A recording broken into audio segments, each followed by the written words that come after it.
All right, well, welcome back to Finance. Today we have a very special guest. We have Mr. Richard Henkel. He is I consider one of the country's preeminent and foremost progressive financial thinkers, not just in the country, but globally. I regularly debate and argue with him and regularly lose. But I wanted to thank him first for coming, and if we can, let's just give him a round of applause for. Yeah, we like to get the applause before the speaker. But nonetheless, if I may, I'm just going to give you a quick rundown on his bio. So from 1963 to 1967, he was in the Air Force. He was head of cryptography and secure communication systems. He was a political economics major at Adelphi University. He went on to Grumman Corporation, where he did a number of things. He was head of R&D. He was head of the legal department. He was head of numerous aspects as it relates to technology and government relations. He continued on into operations within Grumman, and then I met him in 2006, 2007, and he couldn't shake me. So we became fast friends. We started working together. He became my mentor. He won't admit that. He doesn't want to incriminate himself, I don't think. No, but he's been a mentor of mine since 2006, and he was head of the Arizona State Retirement System's pension managing, I think, or deploying somewhere around $2 to $4 billion. He can tell you himself. I lose track of the numbers when they get that high. And he has spoken to numerous organizations, and again, we have the luxury of having him here at ASU. He is going to be talking about the history of finance. He's going to be talking about modern finance. He's going to be talking about how this relates to politics in some cases. And it's going to be up to you to connect some dots. It's going to be up to you to connect the dots as it relates to what happened then and why things are happening now, or why things did happen. What precipitated the black swan? What precipitated that catastrophic set of financial events, et cetera, et cetera. So without any further ado, I'm going to let Richard go ahead and take the podium. And again, if we can, we'll just give one more round of applause. Any questions or comments? He likes this to be an open forum. So if you have any, questions or comments, please just go ahead and ask them openly. We want it to be more of a conversation at certain points. So go ahead. Well, thank you, Alan, for the invitation. And the first thing I want to do is apologize. The handout that I gave you was a quick and dirty, not enough time to put together in an academic sense format, so it's more like a James Joyce free flow kind of a fragmented sentences to try and stimulate some ideas and some thoughts. And please interrupt me at any time on any aspect of any of the subject matter that we're going to go through. Just to fill in my background a little bit, I'm an operations person. So I am an economist by profession, and it's one of my degrees. Never did like banks, okay, so put that out on the table up front. At Grumman, I established several companies in earth resource sensing and energy systems. I'll get into that a little when it talks about certain legislative matters I worked on. Later on, I was head of the space division and then the space and electronics division, 15,000 people. It was during the Star Wars period, aka the Space Defense Initiative period under Reagan. I have some stories to tell there if you're interested when we get there. eventually I became a lobbyist called the Graybeard to the Beltway, or Beltway Bandits was another name for it. And lobbied there through the Clinton administration, and then post-Clinton, it just got too mean-spirited in Washington. You could never get anything done. It was totally frustrating. So when I finally retired, I was head of technology at Grumman Aerospace Corporation, was a party to the merger with Northrop Grumman Corporation, but I threw in the towel because I didn't want to move to L.A. I'm an East Coast guy. Now a Phoenix person, so closer to L.A. than I was in New York. But nonetheless, so I don't want to read the handout per se, but I'll go through it in increments. And the first part of this is to try and give you a feeling of a couple of centuries worth of thought process that went into political structure, changes to political structure, and how finance is one of the most important ingredients that drove those political structural changes. And that's one of the things you never get in school. There's not one graduate program, Harvard, Thunderbird, Stanford, that discusses the history of business and the history of finance per se. In economics and economists, you learn the history of all different kinds of economic thought. So the problem with that is students learn current tools, mostly mathematical tools, and we'll get into that when we get to the financial detailed part of the discussion. So they never know what has happened in history. And 90% of the things that happen are not new. Civilizations come and go, governments rise and fall. And there are fundamentally only 5 or 6 basic reasons why that happens. Social is one of the big reasons for the sea changes, and finance and trade and things of that have always driven sea changes. And one of the things I'll get into is the importance of sea power in terms of policy, and even today, how that's a very important element of what's going on. So in the 18th and 19th century, you have to get a picture of kings and queens, principalities, later on German unification, Italian unification, okay, and also there were other things going on, you know, in terms of social pressures that drove a lot of these changes. Okay, so the 18th and 19th century kind of saw the fall of kings and queens and emperors. Okay, and the fall of the emperors happened in the late 1800s, 1890 to 1922. Actually, World War II put the cap on all of that good stuff. So the House of Rothschild was the key bank in the going from the 17th century almost to the 19th century. And they were the first. It was a family bank. They had 4 banks, England, Italy, France, and Austria. And that's when the Habsburg families owned Austria-Hungary, okay? And it was a private bank, and they started financing sovereign nations. That was their bit, or sovereign kings and sovereign queens and sovereign principalities, okay? And basically rose to power, and they became the financing house of whether or not nations could go to war with one another, because they needed a loan to fund their army.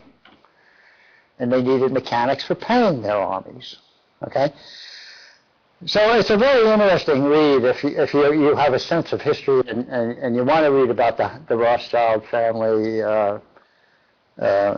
It's a fascinating read. There are a lot of, you have to make sure you read an academic author, because there's a lot of conspiracy theory writing about what the Rothschild family was and wasn't. Okay, but I believe the fellow's name is Manchester. Niles Ferguson is the academic that has traced the history from the 1700s to the 1900s. Now, the Rothschild family is still around, but it's sixth generation, and half the family was no longer interested in the business, so they kind of morphed into other areas, but they still are an investment banker. The competitor bank was Baring Bank. And Baring Bank was the English bank, which grew up in actually the 20th century. They were competitors with the Rothschilds in the 19th century. But the banking structure changed as we went into the 19th and the early 20th century into the concept of a nation state. So all of these controlled principalities by royalty and whatnot were falling apart, and the banking system changed with the invention of the company, which was invented in Netherlands in the 1500s. Okay, and as the company concept grew, the banking system finally became a private banking system with stock. So the Baring Bank, which is still in existence, I said today, it's a pretty famous family, okay, they could finance themselves with equity, okay, and they could raise a lot more equity than the Rothschild Bank was earning with private fee structures for sovereign funding. And that's what led to the growth of the Baring Bank. So in the 18th, 19th century, we had some key wars. The Boer Wars, which are, first of all, I got to say, all history is revisionist, okay, by definition, whether you're writing it from an English point of view or a Canadian point of view or a U.S. point of view. And it doesn't really give the big picture, okay. The Boer Wars created such conflict between Wilhelm, Queen Victoria, and Tsar Nicholas, who were all cousins, by the way. And during that part of the time frame, social pressures were being put for the royal families to give up more and more power to monarchy in terms of constitutional democracy. Yet up until the 20th century, they still had a lot of veto power. And they also had a lot of wealth. So it's analogous to the Carnegies and the Rockefellers and, you know, all the kingpins of finance in the U.S. Well, how do they exercise their power through government policy? Okay, things like the World Trade Organization, the Foreign Policy Council, and the major universities like Harvard and Yale, skull and crossbones clubs and things like that. They always have their hand in the pie. And I'll give you some interesting dichotomies of that when we get into the more modern era. Okay. So as we entered the 20th century with the nation-state creation and the fall of the Ottoman Empire. Now, very few of us had in our education what the Ottoman Empire was all about, because the Middle Eastern Empire, okay? Who cares about that? We came from Europe, okay? Well, it lasted 600 years, okay? Next to the Mayan civilization, it was probably the longest lasting political structure. And they owned all the countries around the Mediterranean Sea. And all trade went through the Mediterranean Sea at that time frame. Okay, so their influence on history and science and technology was substantial. Okay, but we don't learn about those guys because there's nothing to learn from them, which is not true. Okay. Now, one of the things that was instrumental for many years was the Ottoman Empire controlled the Barbary pirates. And I just want to briefly discuss the Barbary pirates was the Ottoman Empire's tool for collecting fees for any trade that went through the Mediterranean. And they also captured and took slaves from European ships and American ships. Okay? And the European countries were paying like $600,000 a year for free passage through, or unrestricted passage through the Mediterranean. And they were actually comfortable with that. Even though they took 1.2 million European citizens as slaves in that whole process over about 10 years. Okay? But they were comfortable. Pardon? What was the pirate's name again? They're called the Barbary Pirates. Barbary? Yeah, Barbary. And it's kind of interesting to read, but the role of pirating is a today problem also. And we'll discuss that in a minute. And in the history, pirating has always been a military tool of any regime. So England, France, Spain, all paid privateers, sabotage English shipping and merching, or French shipping and merching if you're Spain, and, big circle there, okay? And the history of the U.S., of course, English pirating was abandoned in the Caribbean, and they had nothing to do, okay? And a lot of those countries' economies were based on pirate, let's say, booty, okay? And of course, they were instrumental to us in both especially in the Revolutionary War. Okay. So they became legitimate instruments of policy, and it was business driven. Captain Kidd, one of the famous pirates, was hired by the city of New York as the chief harbor master. And what that meant was, when other pirates tried to get ships to crash or take them over by force to take their cargo, Captain Kidd went out to try and get it back. And he was paid by Lloyd's of London for any cargo that he recovered.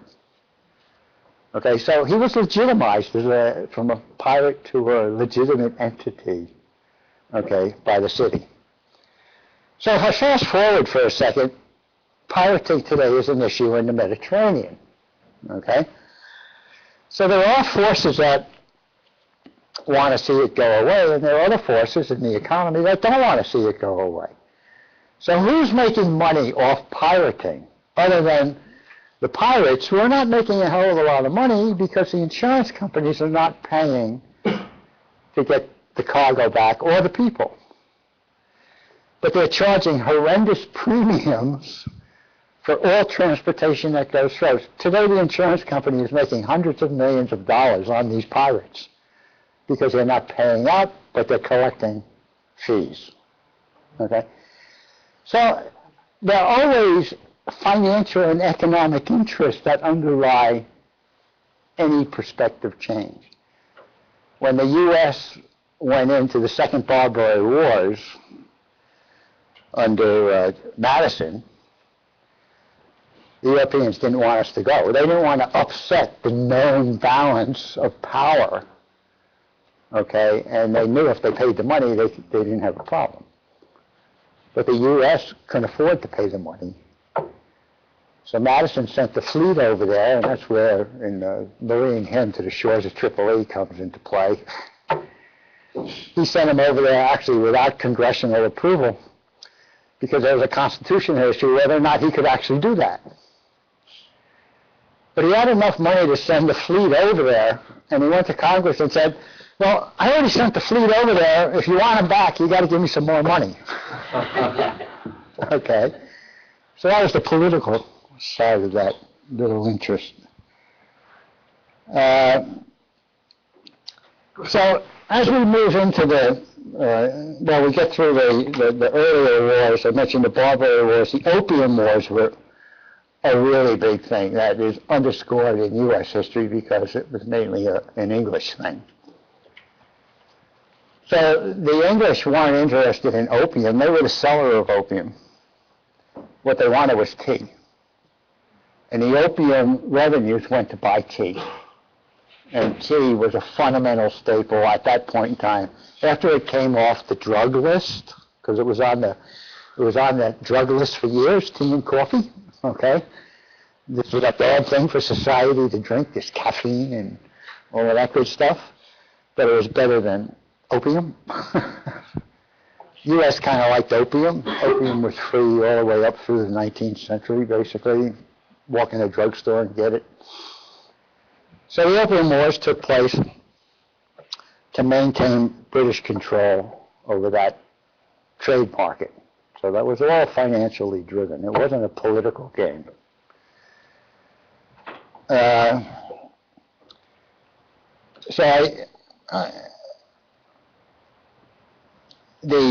get into the American side of the presentation on wars and politics in a moment. Anytime. Was that in China, between China and? Yeah, it was in China. Okay, actually the Emperor of China, opium was actually banned in China by the Emperor. Okay, so the war was all about getting rid of the Emperor. Okay, to open up the trade lines again. He was banning it because he was trying to make it so that they. Well, as people were getting overused of all of this, and actually they had a bad rap on them during the gold rush, where you see all these pictures of these Chinese opium dens and everything and all of that good stuff. The Chinese were a player in that. The local Chinese was not a government kind of a thing, but they were basically sellers and not users. And the U.S. history of drugs, by the way, is kind of a phenomenal thing to quite understand how it got to where it was and why it was changed and how it was changed. But like I said, opium was available to just anybody. It was called laudanum at the time, a cough medicine. Okay, and for women's problems, solved women's problems. It's kind of a prejudicial kind of a thing. But. So, as we moved into the 20th and the 21st century,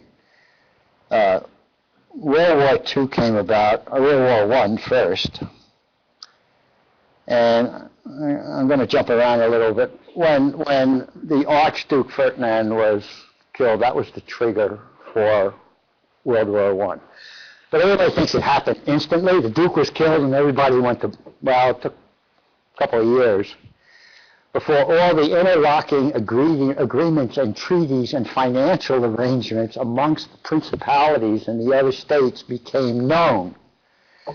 And then people started taking sides against those treaties and those financial arrangements, okay, and that's what led into World War I. The U.S. didn't want to enter into World War I, okay?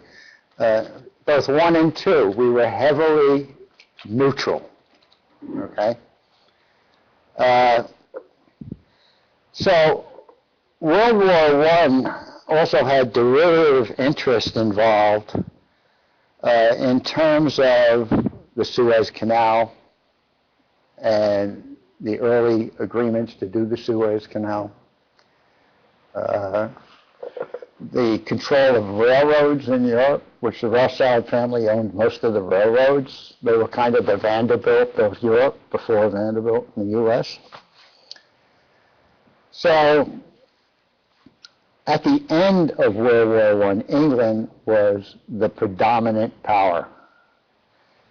And to give you an idea, they ruled over 20% of the world's population and 25% of the land mass in the world. Nobody will ever replicate that again. At the end of World War II, What was that statistic? 20% of the world population was under their control, 458 million people. And 25% of the land mass of the world was under their control. Were these the Commonwealth nations? Yes. Yeah. But they weren't considered Commonwealth at that time. Yeah. They were colonies. Colonies. And that was Okay. England that had that control? Yes. Yeah, at the end of World War II. So that would be 1922. And some of this I find interesting because when you think about these things, you really think in terms of ancient history. Well, 1922 isn't that far back. Okay? Especially when you put it in context with the development of the U.S. and what was going on in the U.S. All right? So, the nature of war has always been the legitimate instrument of foreign policy. And it's still the rule today, though it is somewhat mitigated by ethical and moral concerns, mainly the League of Nations, which failed. The UN now has moral suasion. Okay, but more importantly, there are financial institutions, IMF, World Trade Organization, these kind of organizations who don't want to see a upsetting of the balance of trade. And fast forward again, trade, between 80 and 90% of all goods are shipped by sea. Okay? Which is why control of the seas is still an important policy. Historically, it always has been. So I'll give you an idea, a little side story. 2 years ago, I was invited to the Naval War College and had a sit down with the Secretary of the Navy, the CNO, which is Chief of Naval Operations, Commandant of the Marine Corps, okay, and the head of the Coast Guard. And they were trying to ask for commentary on the 21st century maritime policy. And they were actually subscribing 23 other foreign navies to join them on mutual areas of interest. For example, humanitarian efforts, natural disaster efforts, things of that nature. But underneath it, it was really a Department of Defense initiative to build up the Navy. So the Navy consisted of like 350 ships at that time, okay? And it was a revision of a Reagan objective to get a 600-ship Navy. So we discussed everything from rules of engagement on commanders of ships to policy issues as to whether or not we should be engaging or building up in certain areas of the world, and what areas are they. Now, to put it in context, we have 13 battle groups in the Navy. A battle group consists of an aircraft carrier, a bunch of submarines, a bunch of destroyers, frigates, support ships, blah, blah, blah. Any one battle group has more firepower than 90% of the armies in the world. And we have 13 of them. Okay. Even if you discount nuclear capability, we still have more firepower. Okay. The thesis being we wouldn't use our nuclear capabilities. Okay. So we had consultants come in from all over the world to discuss China and India and Pakistan, okay, Japan, Korea, okay. And one thing Department of Defense is good at, and this is a kind of a trick kind of a question, is they're good at identifying future areas of conflict. So they'll go out 10 years and they'll have all these consultants come in and tell us about the testosterone gap in China and the effects of that, okay? All kinds of subject matter, okay? The other side of the coin is you have to listen and understand that your audience is presenting all these scenarios because they want money. Money is power, okay, in Washington, okay? And they're good at creating the concept, okay, just to keep themselves in business. Now, I can give you an example of Korea today, North Korea. So we got all this noise coming out of Korea. I'll get into it in a little more details, but what escaped anybody's understanding right now is that a month before North Korea got really nasty, we had a B-52 flyover of North Korea. No, you put yourself in the North Korean leadership's role. These guys are violating my airspace, and they're sending the B-52s, and they all have nuclear weapons and all of this kind of good stuff. I guess I need some kind of a response. So I think the exercise that the government put on was overkill. They didn't really anticipate some of the reaction that came out of that. Okay, so all these little things, go ahead. Do you see North Korea's response to that being any more than noise at this point? Yeah, it's a tough question. I mean, it's a dynamic question. It's noise right now, but they're good at pushing the envelope. And when you push the envelope, you lose control. So, for example, the recent notification that they delegated down nuclear capabilities to their field commanders. Well, Russia has always had that policy. Okay? In fact, I don't know if you remember the airline that was shot down by the Russians. It left Alaska, and it was off course, lost communications. Okay? So it missed Japan, and it was heading for a peninsula in Russia, which is the most classified area of Russia as far as the Pacific Fleet is concerned in their Pacific Fleet. And the Russians shot it down. So we were horrified by that. How could they shoot down this plane? Well, I spent many years in the National Reconnaissance Organization, and I can tell you that plane was tracked the moment it left the U.S. We sent up interceptors when we couldn't communicate with it, but we did nothing about it. We did not even notify the Russians that the plane had no communication. And we knew that field commanders had the authority to act, shoot first, and ask questions later. So 200 people lost their lives in that plane. The political environment at the time was Reagan was promoting Russia as the evil empire and started the Star Wars program. Okay? And one could speculate, why did we not tell the Russians? Was it to political advantage to have them really considered the evil empire? Because all politicians want money, and part of Reagan's fear campaign was, and it's been used by Bush, the second Bush and all of that, was, you tell the American public our way of life is threatened and it's an unlimited budget. Okay? So a lot of these policies don't make any sense. Star Wars and stealth. I was dead set against stealth. I testified against it in Congress. I testified it in the classified committees. Could never get it into the public venue because of its classification. It was a multi-year black ops program. We spent $6 billion on it. Had no military value.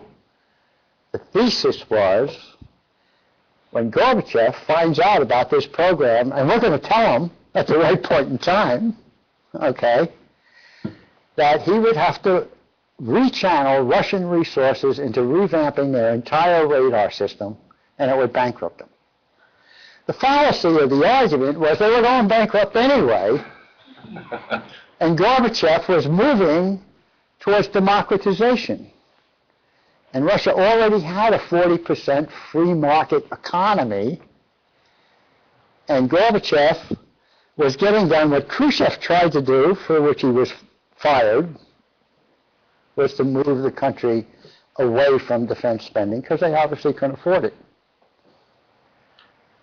So, anyway, we told them, okay, we leaked it through the New York Times, authoritative source on whatever the government's doing, okay, and Gorbachev said, okay, so what? No response. Okay, we're not going to play your game. And in fact, from a military point of view, when we went into Desert Storm, was the first glimpse the American public got of the stealth aircraft. What they didn't tell you was the old metal aircraft, mainly Grumman's A-6 attack fighters, slipped into Iraq through the back door. All the radar systems were turned around looking at the Persian Gulf, and the stealth guys came in from the west, okay, undetected. That's because nobody was looking. But now it was this great program, and it was what actually started the campaign, which I'll get into later, on technology being the savior of the U.S. economy. And that was post-Reagan, early Bush, and Clinton policy. So we'll get into that.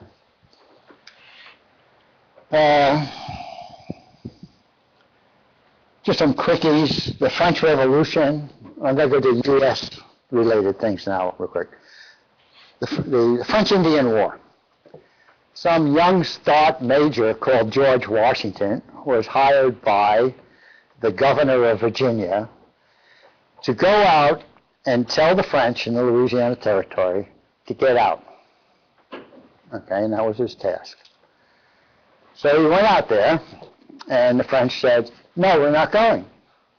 Okay?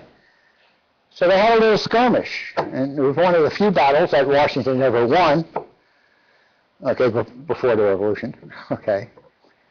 And that was the trigger for the French-Indian War, which became the British-French War. And it's called different, it was called the 7 Years' War. The Canadians had a different name for it. The British and English had a different name for it. But that was the straw that broke the camel's back in terms of going to war. So, why did we do that? Well, George Washington's brother and the governor of Virginia were the key investors in a company called the Ohio Company. And the Ohio Company was chartered by the British to control all the trade that came out of the Louisiana Territory. Okay? So, which came first in this was it a financially motivated war, or was it a politically motivated war? This one was a financially motivated war. Okay.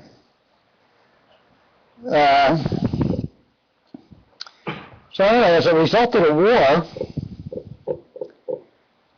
France ceded all of its territory in the Mississippi to Spain because Spain ceded and was forced to cede Florida to the English. Okay, and Spain and France were allies. Okay, so France gave them all the territory west of the Mississippi that France owned. Okay. Later on, Napoleon took it all back, and that led to the Louisiana Purchase. Now, the Louisiana Purchase was a sea change in our country's development. Okay. 800,000 square miles of land were bought for 3 cents an acre. Okay, and it was sold by Napoleon. I skipped ahead. I wanted to go back to the Revolution, but I'll do the Louisiana Purchase first, and then we'll go back. Okay. The Louisiana Purchase was really a venture capital initiative by France. And there was a guy named John Law, who was made the financial minister of France. And John Law briefly was wanted for murder in Scotland, for dueling, which was outlawed. And he went to the Netherlands, got involved with the creation and the concept of making companies, wound up in France, and he was a brilliant kind of mathematician. He was probably the first quant guy out there. And we probably should have learned from some of his lessons, okay? But he took France off the gold standard and put them on currency, okay, and credit debt, and developed the Mississippi Company, which was one of his big things. So it was a venture company that sold stock to people that wanted to invest in the Louisiana Territory. okay? This became a huge leveraged bubble in France, and all bubbles break, and his boat broke, and it bankrupted France, okay? So,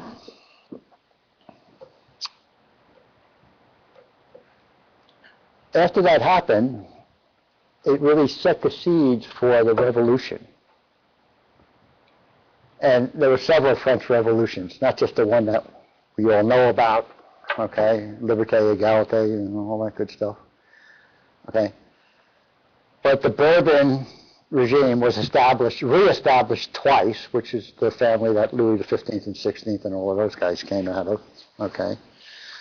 And then they failed twice, and then Napoleon came along, okay. So in a nutshell, Napoleon was a military genius. It took all of Europe to stop him, okay? And, but he needed money. So he sold Louisiana to us. Now, there was a constitutional issue in front of Jefferson as to whether or not it was legal.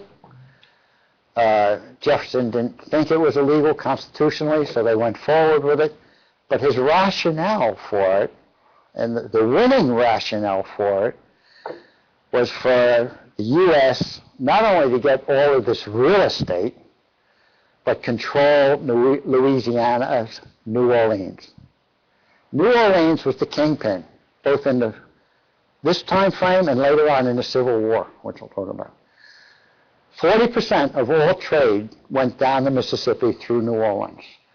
And in a private letter, not private, and now public letter to Congress, that was his rationale for getting the deal to go through.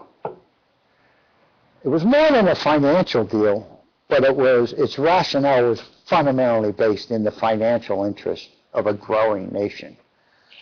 Okay? And of course it was the world's largest real estate play. Okay. So I'm sorry, because I'm a little bit nervous. I want to back up to the Revolution, talk about George Washington for a second. I already mentioned that he started out a major, okay? George Washington, during the Constitutional Convention time frame, was one of the wealthiest landowners in the United States. He was a surveyor by trade. And he would get paid for the survey work he did by British interests, okay, on a commissioned basis for surveying land. Made him very wealthy. In fact, for those that are really interested in finance and whatnot, the New York City History Museum put on display 3 months ago George Washington's ledger, which showed how much money this guy was making just as a surveyor and an owner of real estate. Okay? Now, real estate was so important to understand, not only in the Revolutionary days, but also as we morphed into the Civil War. English interest made and held all the mortgages, basically, because we didn't have a banking system then, on all the land. And they were charging interest rates that were letting landowners, especially the southern states, weren't making a hell of a lot of money. They were working on the margin. So even though there were restrictions on going into the Louisiana territory, it was cheap land and it was risky land because the Indians were still killing people that came in over there. But they needed the cheap land. They needed to get away from the mortgage grip of the banks. I think we have that kind of situation going on today. Okay. But anyway, so I just want to backfill that little piece of tidbit as to some of the motivations of what was going on. There's an excellent book called The Economic History of I believe it's the Founding Fathers. I put it in here somewhere. Hold on one second. Yeah. It was written by Charles Baird.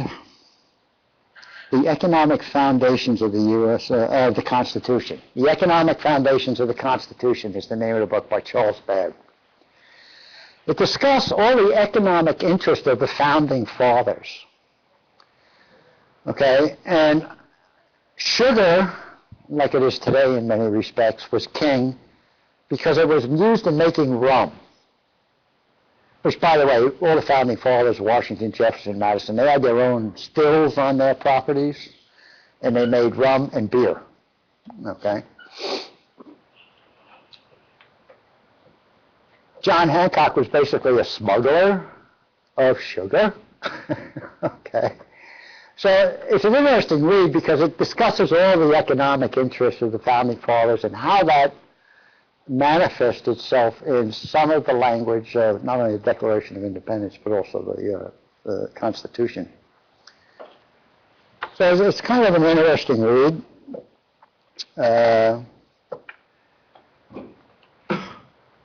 Again, the Founding Fathers, in my opinion, need to be lauded because they did put, quote, their fame and fortune at risk. They were all immediately terrorists and traitors, fighting English policies on us, which were very lenient compared to the other colonies that England owned. And by the way, England invested in today's dollars billions of dollars in the American Revolution to quell it. It was a huge drain on their assets, which is why Louis XVI funded the colonists. So it answers the question, why would a king, divine right of kings, finance an operation that was predicated on democratization and totally anti-monarch? It was to cause a diversion in his wars with Britain and England, okay? And it was a huge drain on the British treasury. So it kind of worked. Okay? But Napoleon later on won anyway. Go through all that history because England was all sea power. Okay? So the French-Indian War led into the Revolution. We went through Louis XIII. We went through the Louisiana Purchase. And we'll get off this government stuff. That brings us to the Civil War. When you think Civil War, you have to think cotton is king. Okay? Cotton is the basic commodity that the English Industrial Revolution and the English basically industry was highly invested in. Okay, so the invention of the cotton gin, okay, increased the need for slavery in the U.S. And slavery was the one issue that had been put on the table during the constitutional period that nobody could solve. So it had to consciously have been taken off the table in order to start the government as we know it. It eventually, of course, led into the Civil War. Okay? So 1794, the cotton gin was invented. And the U.S. became the largest exporter of cotton, basically the southern states. Okay?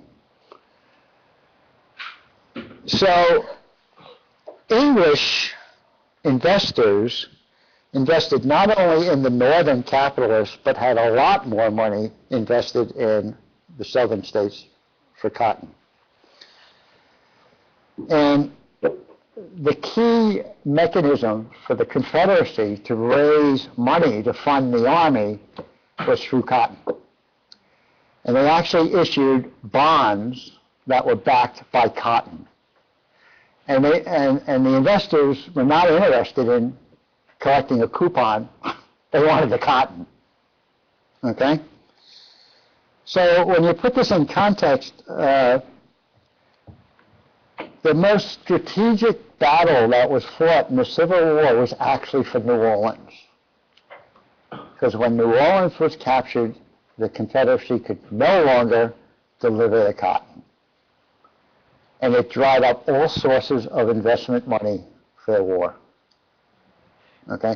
And it's a battle that's never talked about. You know, we hear about, you know, Grant and Sherman and even very little about what took place along the Mississippi River. Okay? You know, this is all like hero making. Okay? But that battle just paralyzed the Confederacy. Okay. If you watch the movie Lincoln, they do actually reference that battle as the end of the war. What was the Right. battle again? New Orleans? Yeah.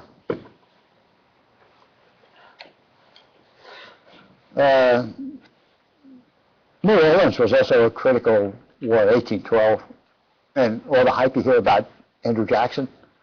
The war was actually over with when it was fought because there was no communications that was rapid enough. So it was kind of a wasted kind of manpower, resources, all that good stuff. So you get all these little oddities in history. Okay. So anyway, the Civil War came to an end, and just a little side fact: the U.S. pension cost on the Civil War that they were paying benefits to the vets. I'm a vet, so I have to get this in. So, was 15% of the government income. It's a huge percentage. I mean, if it was, it's not even close to that today. Okay. Can you speak briefly to, when you're done with that, can you speak briefly to the Rothschilds and Lincoln? Well, the Rothschilds really didn't have a whole lot of investment interest in America. They had agent banks over here, some of the top name families you would recognize, you know. And one of the reasons they weren't that interested is they owned 100% of the mining rights of Canada. Okay. So Canada was of much more interest to the Rothschild Bank of England. Okay.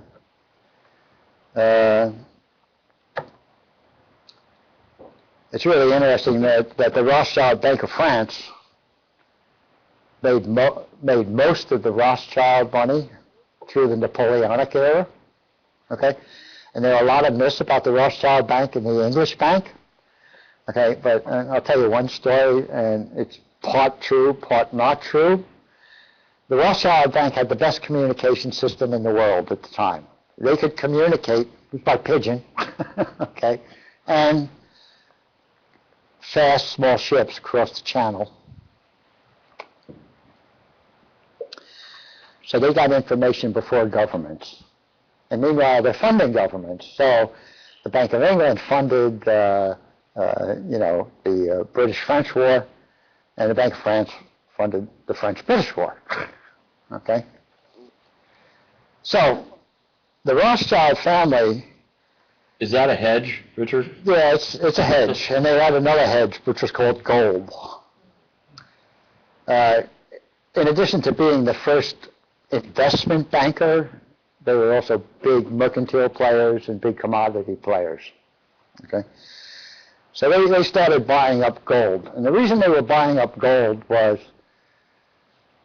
Wellington used a lot of Hessian soldiers and Polish soldiers and whatnot, and they had to meet payroll. And payroll in those days meant gold, because nobody wanted paper. Okay. And it was gold. So Rothschild furnished all the gold coins to Wellington so he could pay the army to beat Napoleon. Okay. And he was recognized at the time, which was quite a recognition for a Jewish bank, okay, in a waspish world, okay, that he actually contributed to the success of England in the war, and he was an okay guy for a Jew. That was the comment, okay. So the other interesting thing, and there's a lot of conspiracy theory around this, which is part true. Because of their courier system, they knew the war was over 24 hours before the government word got back. And the senior Rothschild walked into the exchange and started selling his English bonds. So everybody thought England lost the war. And there was a mass sell-off of English bonds, okay? And he waited and waited and waited, and at about the 14th hour, he started buying it back with agents all over England, buying it with 100-pound notes. So it's kind of like, today it's called a dark market, okay? And of course, all the bonds went up back to par, and he was buying them at, 17, 20% of value, and he did make a lot of money. He also, the Rothschild Bank from that date on became the Bank of England, and up until very recently set the price of gold in the world until it was replaced with a committee of gold guys. Okay? So, that part of it's true. However, in the aggregate, they lost money because they bought up futures of gold supply to fund Wellington, and they thought it would be a long war.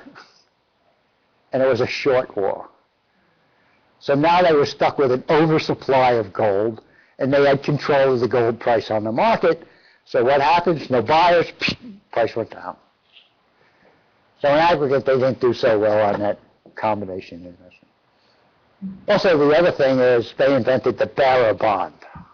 And I don't know, how many of you know what a bearer bond is? We talked a little bit in last class. If you've seen the movie, I'm sorry. Heist. No, not Heist. Brent, what was that movie? If you've seen the movie, Brent, where are you? It was the movie where Robert De Niro and Al Pacino were in, and they took down that armored vehicle. In the armored vehicle was all bearer bonds. So whoever has those in possession, and we talked about this on Tuesday, whoever has those in possession owns them. They ask no questions. What was the name of that movie? With Robert De Niro and Al Pacino. Al Pacino was the cop, Robert De Niro was the heist mastermind. Goodness, I forget. But anyway, bearer bonds are essentially bonds that you can, whoever owns them can turn them in. Heat. Go ahead, sorry, Richard. I'm no good with movies or actors. But I should be, because politicians are all actors. All right. But anyway, I just want to make two quick points on World War I and World War II, which I forgot.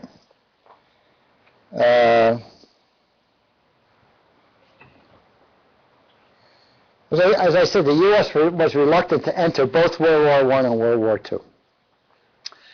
World War II's entry by the U.S. was based on the interception of what's called the Zimmerman telegram. The Zimmerman telegram was a telegram sent by the German ambassador to the French ambassador, the Mexican ambassador over here. And we fortunately intercepted it, and nobody really wanted to go to war in World War I and World War II because there were a lot of conflicting wealthy financial families and interests on both sides of the coin. Okay, so everybody wanted to be neutral, especially Roosevelt in World War II. So anyway, the Zimmerman telegram made an offer to the Mexicans, who were being touted by the Germans as descendants of ancient Japanese fishermen, because the Japanese were also aligned with the Germans. And we want you to come in our side and fight against the U.S. And if we win, we'll give you Texas, New Mexico, and Arizona. Okay? Well, this message was intercepted, decrypted, made public, and it swung the public to, hey, those Germans are not really good guys. Okay? And you have to remember, Germans were a high percentage of the U.S. population, both in U.S. in one and World War II. Doesn't Germany still to this day deny? Have they sent it? No, I don't think so, because we have copies of it. It's in the museum.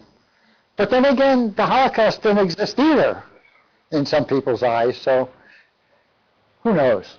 It's not on the table with Germany anymore, okay? So, at the end of World War I, as I said, England was the power. World War II came along. Then the U.S. was split on neutrality.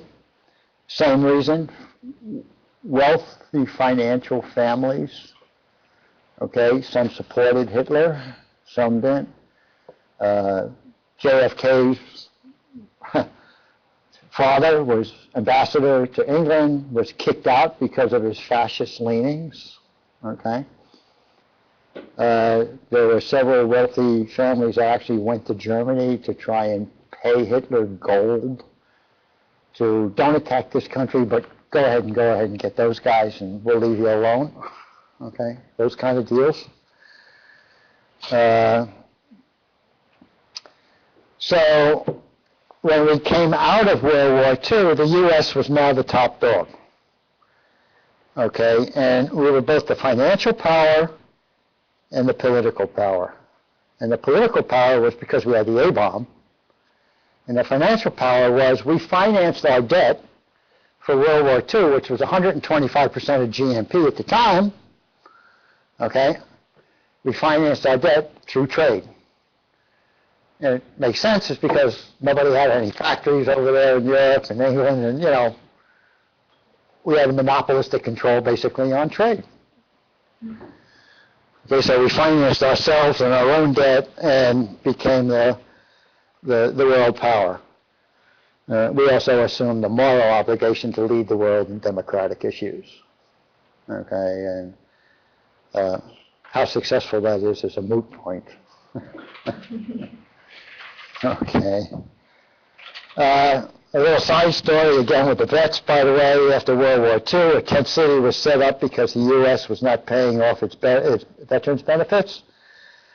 So a young major again led an attack on Tent City, killed a lot of vets. His name was Douglas MacArthur. Later on, Douglas MacArthur was a hero of World War II, obviously. Okay. So, bad acts get sanctified, which is another message in the political world. So that brings me to Korea and Vietnam and all that good stuff, and we're almost at the end. So, Korea was touted as a police action, not a war. Never had an agreement, as I stated before. It's an armistice, so now we're technically back at war. But I don't think we can sanctify ourselves in doing anything there, and because it was a UN sanctified police action, which means the U.S. would have to, if we really went for moral obligation, the UN would have to get involved and say, okay, you're correct, but they can't do that now because China has veto power. So our policy issues, okay, are predicated on China and Russia doing something about it. And our naval forces, of course, have been redeployed. This was part of this Naval War College thing I was at. We're being redeployed to South China Sea, South Japanese Sea, all the way around to India to assure free passage of, namely oil, okay, to Japan without interference from India and China. So, plus, when you look at all the opportunities for discontent and conflict, we have India, Pakistan, okay, we have China. Those two little islands are becoming an issue again. I don't know if you remember Quemoy and Matsu, which were big issues in the, I think, the 60s, okay, on who owns those islands. Well, now it's again a China sovereignty issue over those islands, and that's because they're sitting on oil. I think the two islands that people they're fighting over right now. Yeah. Okay. Wow, Yeah. Still. Yeah. Like just those 11 people that are living on one of them, and it's Right. a problem. Yeah. The problem is South China Sea is rich in oil. Recent discoveries. these islands are also over 2 reserves that are huge. Okay, so China wants them. Okay? And Japan doesn't want them to have them. We don't want them to have them. It's going to be an interesting little contest.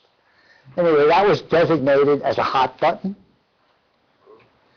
So we've sent our fleet over there, a show of power with Australia and everybody else, saying we're going to keep these channels open, but we're really there in case there's a sovereignty issue, if there's a conflict issue, they're there. Okay.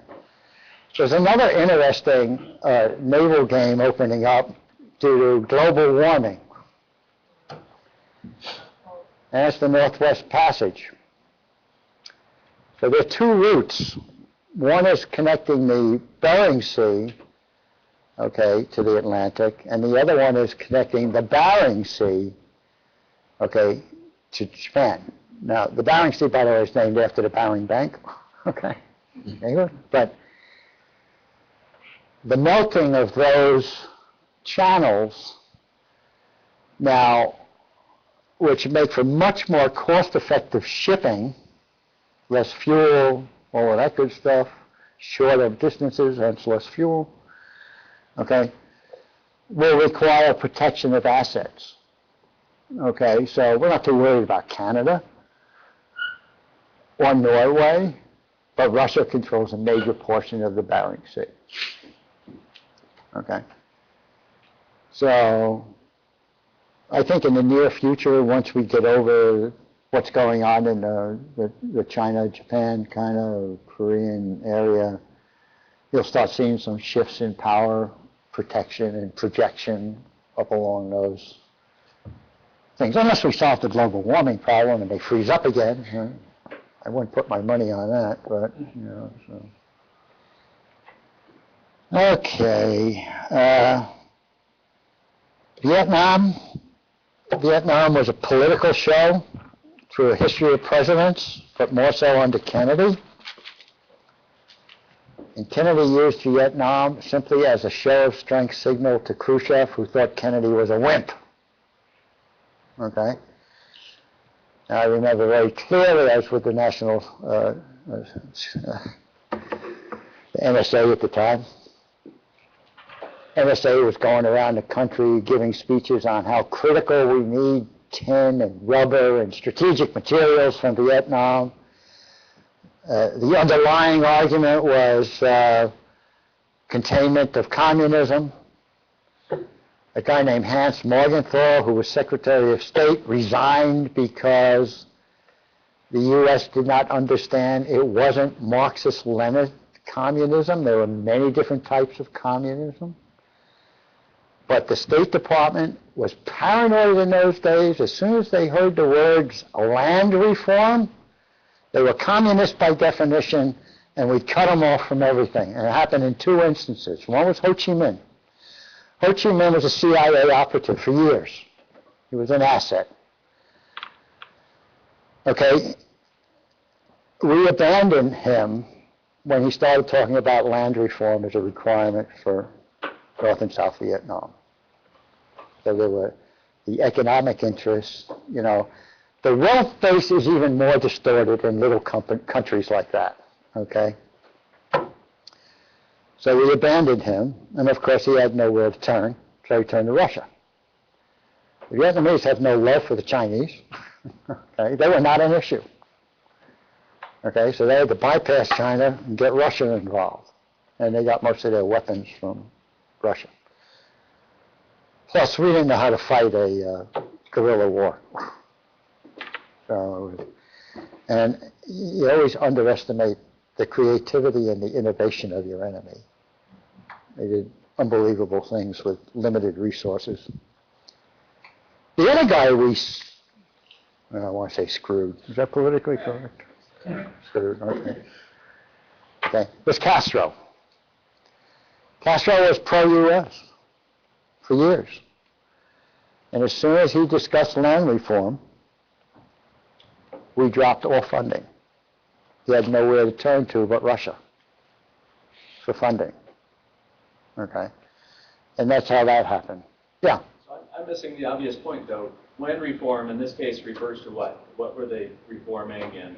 Okay, before then, Batista was in charge, okay, and the wealth base was, like I said, even a smaller percentage of America, so only 10% of the people owned all the land, Okay. okay?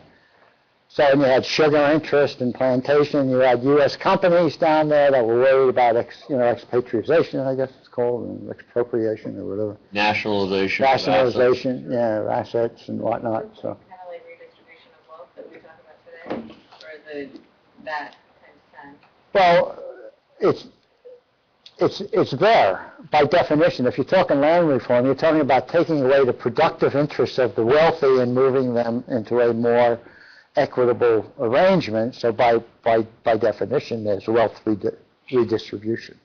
Some of those were our assets. Yeah. So, but the point, the point is, today you're a friend, tomorrow you're an enemy, especially when dealing with the U.S. Okay. So, and I don't want to sound anti-U.S. I'm a military guy. Okay. Been there. But some of our policies just make no sense at all. So, in between Korea and Vietnam, we had Eisenhower. Okay. There's some real new, interesting biographies coming out on Eisenhower. Eisenhower was a very interesting president, basically a president during minor periods of war. And he came out with beware of the military-industrial establishment. He knew the military establishment inside out.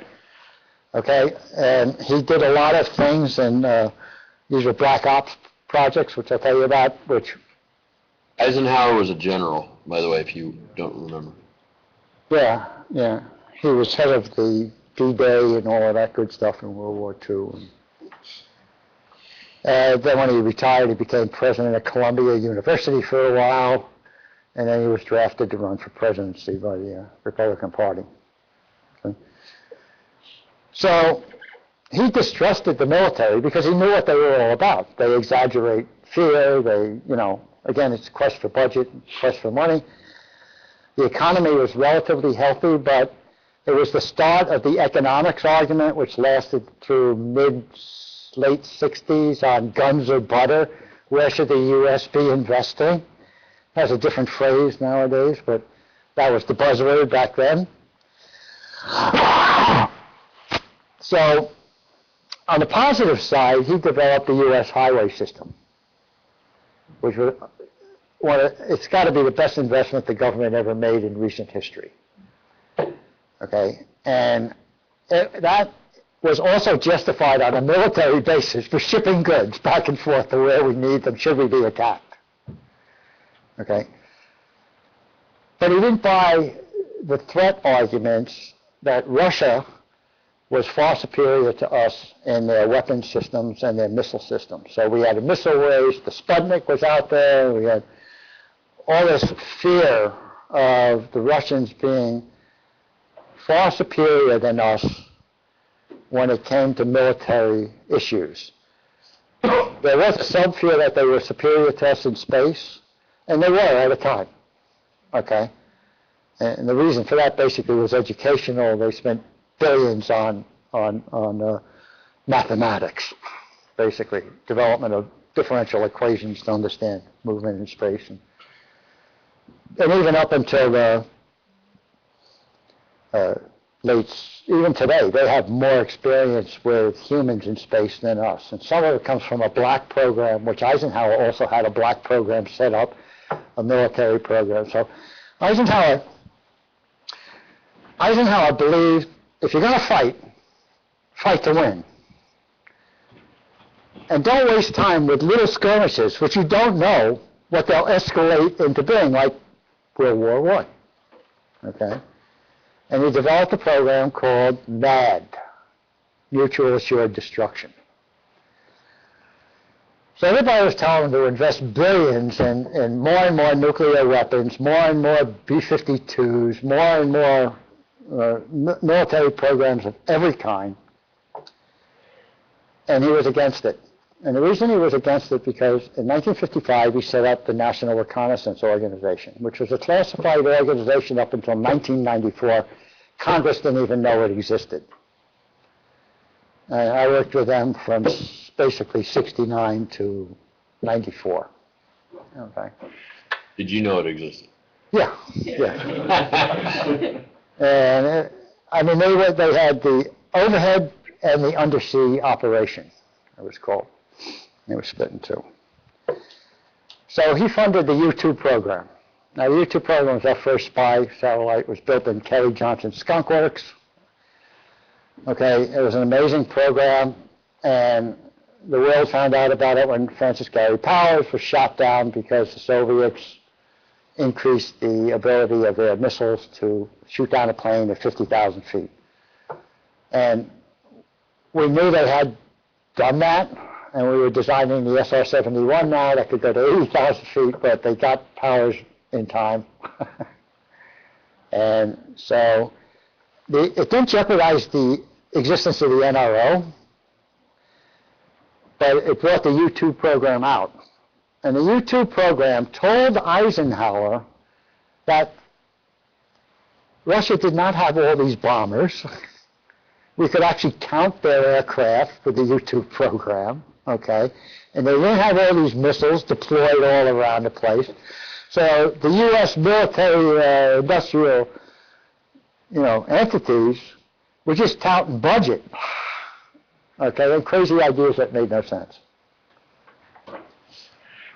So he stayed with his mutual assured destruction program. We built so many nuclear weapons, and the Russians caught up and passed us in terms of weapon delivery power. Megatons was the count.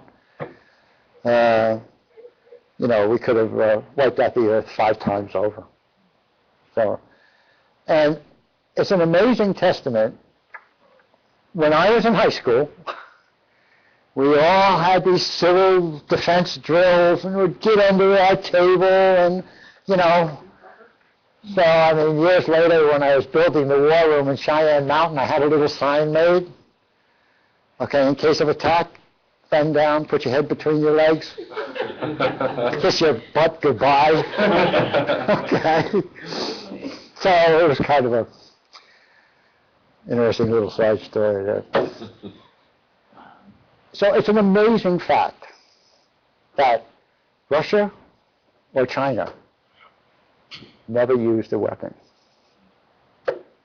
When you stop and think about it. And all the fear that all of us who grew up in that era had, okay, to see Gorbachev come to the table with Reagan and catch us with our pants down and say, I want 100% disarmament.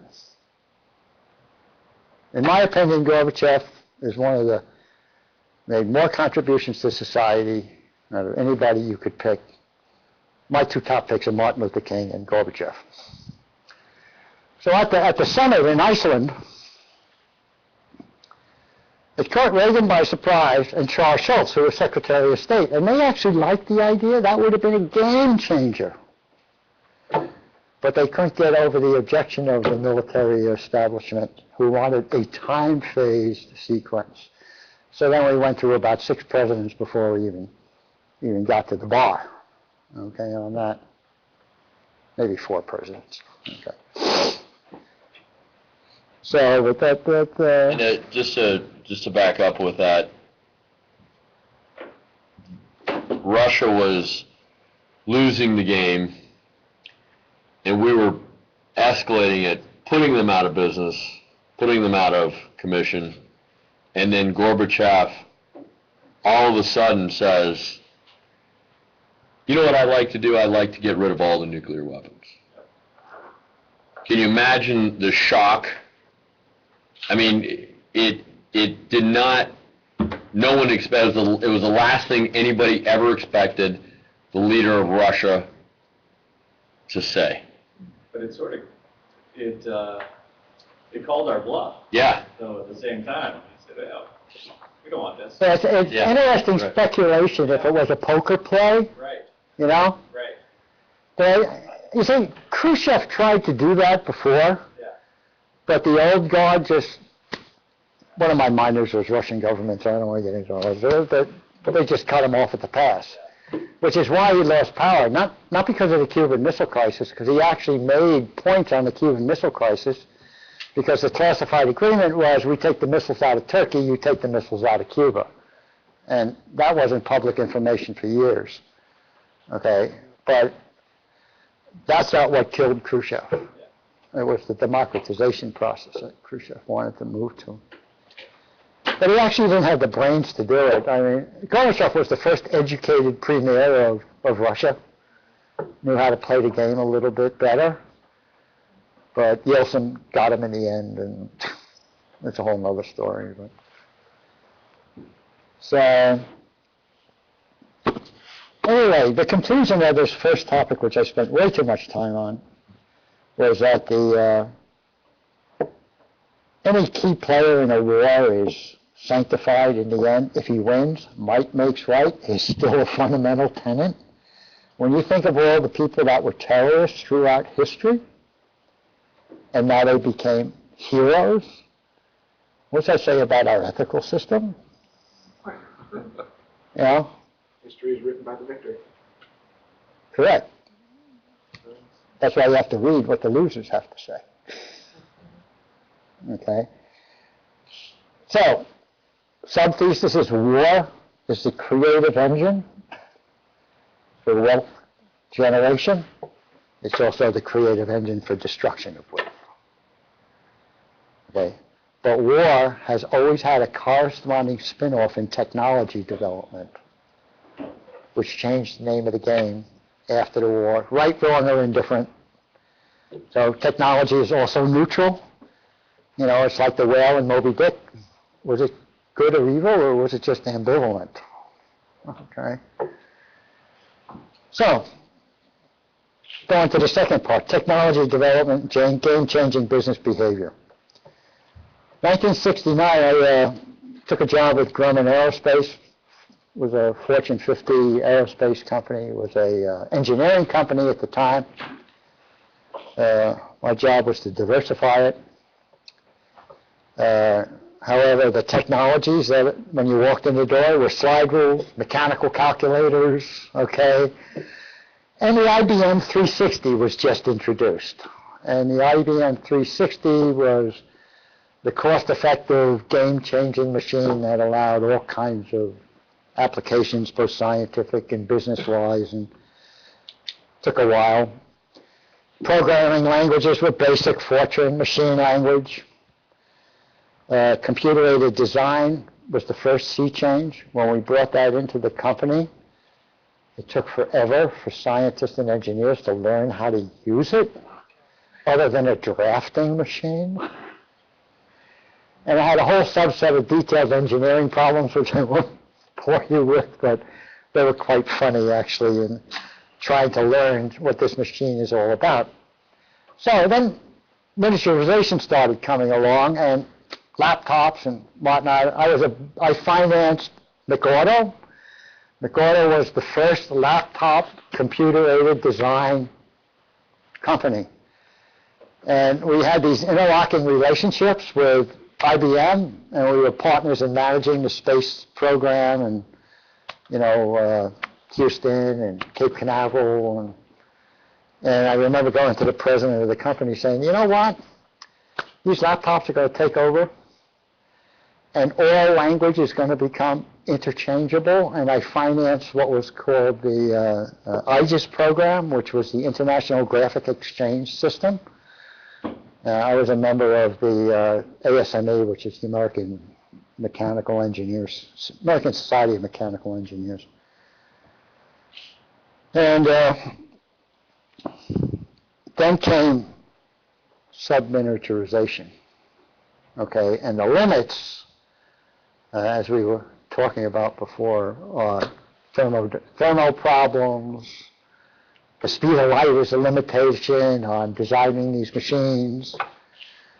And sooner or later, I think we're going to have to go back to some form of analog, especially in storage systems. If we can get a storage system that works like the brain and runs on a pen-light battery, just think what kind of potential that would have. Okay, but back in 1969, when these machines came out, their first use was in developing the discipline of econometrics. Now, econometrics was a side of economics that was driven mathematically, and it could explain human behavior, which I didn't believe in at all. And the model, I used to point out two models. One, the Wharton School in 1969 had the best prediction of the GNP, but at that time, 30% of their model was made up of the automotive industry, and it was on strike for 6 months. So, how correct was your model? Okay. The other thing I like to use is planned cities were a big thing back in those days. Okay. And every planned city failed. So the input-output guys would say, oh, we need plumbers, we need doctors, we need dentists, we get all these people together, and we got a city, homogeneous. The only one that ever worked was Orlando. And my thesis on why Orlando worked was, it was Imagineering. It was based on your imagination. And we didn't tell people to come there. They flocked there. Okay, so... Explain that just a little bit, the planned societies. I think a lot of the, if you could just elaborate a little bit on... What, on planned societies? Yeah, on the initiative, why that was initiated. Well, there was a lot of places now, unused spaces in the Midwest and the United States, which we said, well, this location has all the elements of a city. How come there isn't one there? Or what can we do to, you know, take the city in North Dakota and build it up or whatnot, and, you know, has rivers, has resources, and none of it ever worked. First of all, there's an economic tenet that labor is immobile. So you got to come over that factor first. How are you going to convince someone to move? Through our history, we had this manifest destiny thing, and there always was pressure to move because it was cheaper to move. Okay? Homestead Act, for example. Homestead Act is a key example. The Homestead Act was passed 1860 by Lincoln signed off on it. Then it was ruled unconstitutional, and then it was reinstated again. But the Homestead Act worked because it was free land. Okay? And, you know, if you're getting 160 acres for free, hey, let's get away from this place where we can't afford to live. You know, it's like, even I have sticker shock moving to California. I mean, you know, I thought things were expensive in New York till I went to California. You know. So Homestead Act was a significant act in the development of the U.S. And it was all part of the whole concept that the U.S. is a real estate game, up until it gets filled. Okay. The only thing that fills the spots now are oil and gas, North Dakota, environmental cleanup in Washington State, okay, from the ills of all the nuclear days. Somewhat Oak Ridge and places like that. So anyway, computer-aided design led into computer-aided manufacturing. And we were all high on the fact now, geez, you know, we can download the code into an NCR machine in, you know, in Japan and, you know, have the goods shipped just in time. Just in time became an economic philosophy. Okay, and, you know, this global world is going to be absolutely fantastic. In the meantime, we were offshoring everything. Okay? The consumer market was driven by the automotive business. And really quick, what's the difference between offshoring and outsourcing? The same.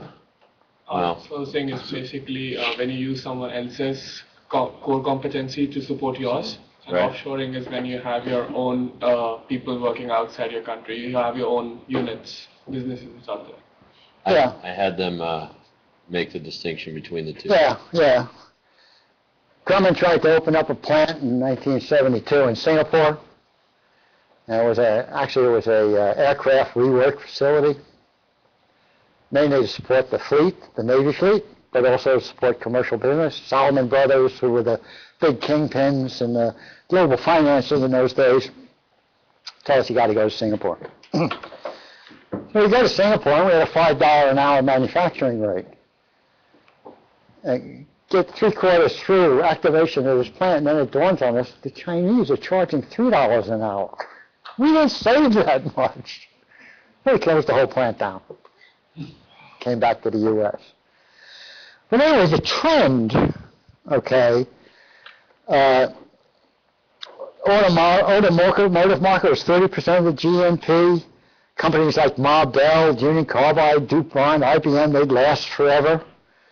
And political change morphed into becoming a service-driven economy, which was the death of manufacturing in the U.S. Okay. And politics just ignored manufacturing, especially military-driven manufacturing. Grumman was located on Long Island. Long Island is a statistical area, and they wanted to become a service economy. 240 taxing authorities on the island, and the politicians would not support Grumman in acquisition of production programs. So we were faced with a problem. Okay, we started opening up plants in the South. Okay, and then we had a bigger problem because we couldn't get our senior people on Long Island who had their mortgages paid off and a good lifestyle on Long Island to move to Florida or Louisiana, and we couldn't get young people to move to Long Island because they couldn't afford it. So we had a major HR problem that we had to deal with in all of this nonsense. So the outsourcing change started, or if you want to call it offshoring or outsourcing, it started with Japan, Europe, moved to Brazil and Mexico, Korea, then Singapore became a global financial center, okay, and then China, Vietnam, and Indonesia now are the hotspots, okay. Vietnam is coming up pretty quick. Yeah, right now Vietnam is still in its real estate play kind of mode of investing, big hotels. Vietnam's a beautiful country, okay. If you ever get a chance to go there, it's phenomenal. And the people are... You ever see the movie The Mouse that Roared?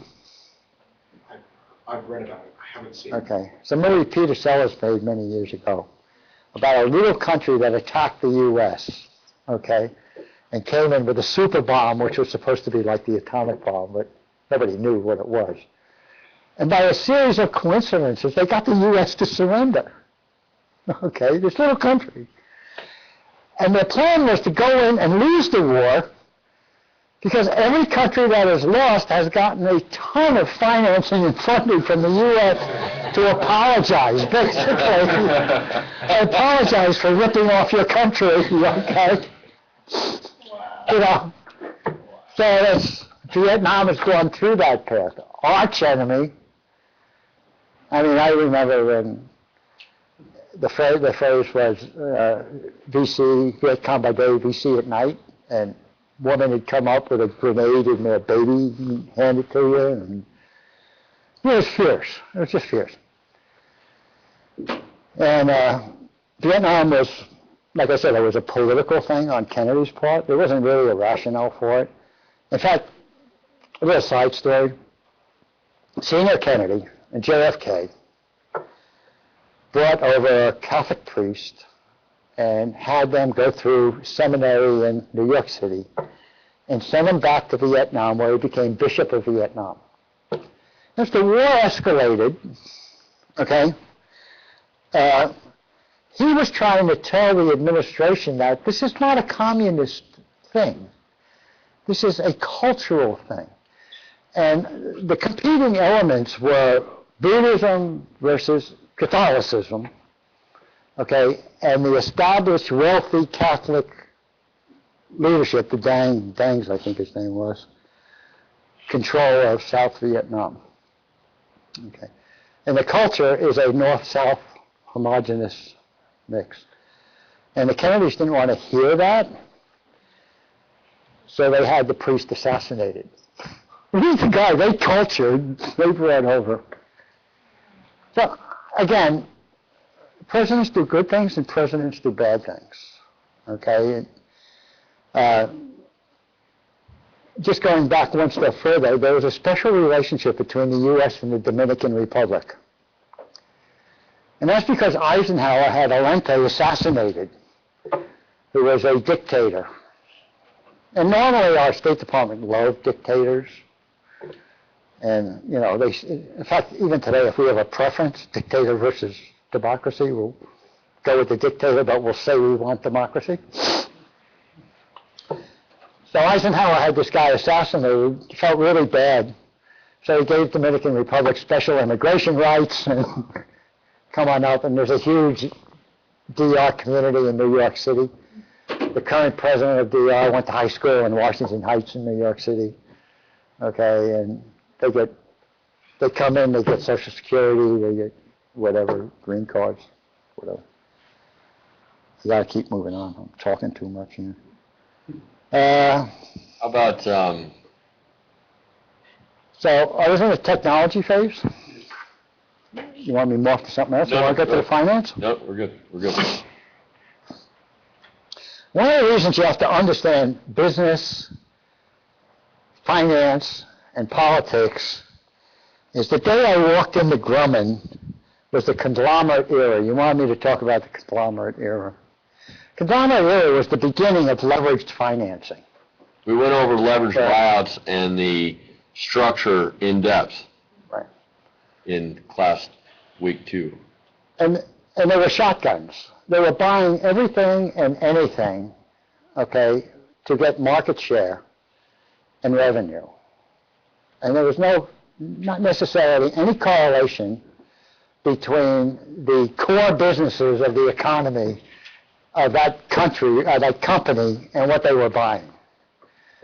And it all broke when all of a sudden the PE ratios were not holding up for all of these acquisitions, and instead of following the normal growth and demise curve, the PE ratios were becoming static or declining. Wall Street would abandon the company, its stock would crash, and that basically was the end. So I walk into Grumman, yeah. What was the time frame on the conglomerate era?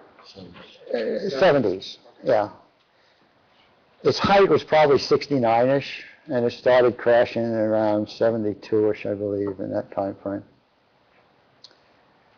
So I walk into Grumman, and Gulf and Western, which was a huge conglomerate, was trying to buy Grumman, the aerospace company. And nobody knew what to do. So I looked up Gulf and Western's holdings, and they owned Loews Entertainment, the movie companies, okay? So I went back to the board, and they said, you know what, guys? Let's go buy a movie company. And they go, what are you, crazy? We're not in the movie business. And I said, yeah, but Gulf and Western is, okay? And if we buy a movie company, we can argue under New York State antitrust law that they'll have a monopoly business if we buy the number 2 movie chain in the country.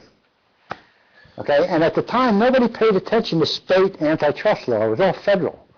But the state's laws were a lot more difficult, and nobody knew anything about them, which is a plus. Okay? So I got the board. We didn't even have to make the offer. We just told Lowe's, we're going to go buy that movie company. I think it was United Artists or something like that. Okay? They said, are you serious? And we said, absolutely, because you can't merge with us if we buy it. They bought the argument and walked away. Richard was head of Grumman's legal department. No, not the legal department. I was head of the contracts department, but this was while I was head of... As a not a lawyer. Yeah. Yeah, me and the general counsel used to go round and round on things. But, Probably Who the same. decide with most? Me. Funny story, there's something in law called time is of the essence. It's in real estate, it's in business agreements and things like that. And time is of the essence, meaning if you don't perform, there's a penalty, basically, and it's a big penalty. Government was the largest builder of waste treatment plants in the United States. One of our contracts was in Virginia, and the waste treatment plant was to service 3 or 4 real estate developments that the state was subsidizing to take their waste into the central processing system. When I got a hold of this operation, it's a little side thing I did, we were 3 years behind schedule. And on this particular deal, we were 3 years behind schedule with a consequence of damage clause of $1,000 a day. Now, in those days, that was big money. Right? So the city came after us for the consequential damages, and my general counsel looks at the document and says, pay it. It's clear. You're late. And he says, well, Tom, have you ever been down there and looked at the site? And he goes, no, why? He said, well, we're going to take a trip down there and meet the city fathers and all that good stuff. And I didn't tell him anything about the trip. I said, you're coming. So we went down there. I'm an economist, right? We go down there. I sit down with the city fathers, and I said, okay, look, has anybody been hurt? The guy says, what do you mean? This treatment plant was dedicated to those 3 communities. What's the status of those 3 communities? None of them were built. I said, why are you charging me a penalty when nobody's getting hurt? And he said, that's a fair argument. So they told us to finish the plan on time. I had a new negotiated schedule. Okay. So, lawyers don't always have the answer. And rarely do they have the right answer. Anyway. So, 1970 comes along, I'm doing the diversification thing, and when the space program concluded at Grumman, I took about 500 senior engineers and designers and moved them into energy programs and started energy programs. It was conservation, solar, wind, ocean delta T, power from space, you name it, we were in it, okay? So the Arab oil crisis happened at the same time. So I was looking at government for a way to help with the promotion of a new idea. And solar in those days was a new idea. Okay. So I actually drafted out what became the National Conservation Act of 1969. And I brought it to Nixon's administration. And he had just set up the Office of Technology and Science, Science and Technology. And that bill made it through, well, it took so long, it made it through the Nixon administration because he had got bypassed. He had some problems with Watergate, as you probably all know. And Ford signed it. Yeah. Major constitutional problem, right? Ford finally signed the bill. Well, I had 3 companies ready to go in solar, wind, and then I went to I was elected to go to IRS to negotiate the tax credits. So we negotiated the tax credits in the energy world, and this was a real lesson to me. Okay, conservation was a piece of cake. We were making money hand over foot on conservation. We put Honeywell into the controls business and all that good stuff. Okay, but the wind was the first observable nightmare.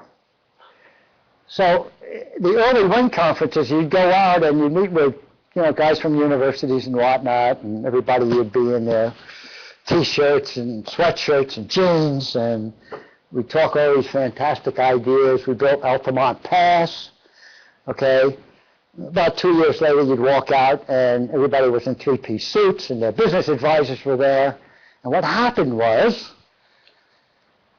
I don't know if any of you have been through Altamont Pass or through, what's that, Desert Palms, on the way to California, Palm Springs, all those windmills. 5 years later, if you went out to any one of these places, 80% of the windmills were not running. And the reason they weren't running was they raised the installation price so high with the tax credits of 50% from the federal government and 50% from the state, the investor made money whether it was producing energy or not. And it killed the market. Okay? Well, solar got onto the idea also, and major politicians, and I had 3 guys that basically went to jail because I ratted them out. They were buying solar systems and inventorying them in a warehouse and taking the state and federal tax credits. Okay? And there was no clear law as to whether or not this was illegal, but I got them under securities law because they were getting investors into this scheme. Okay? And it was a violation of securities law what they were doing, so they went to jail. So I went back to IRS and I said, you know what? These tax credits are killing us.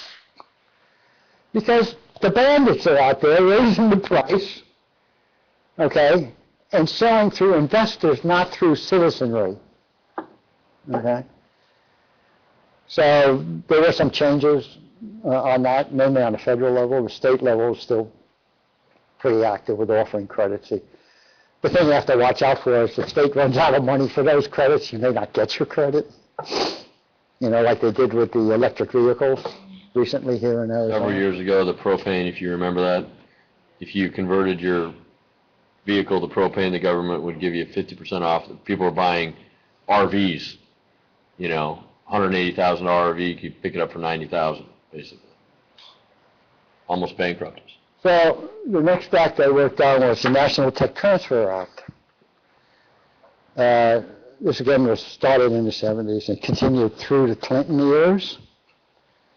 And the issue was, now that the wall came down and Russia and the U.S. are not at it, what do we do with all my scientists and engineers that are in the national laboratories throughout the country?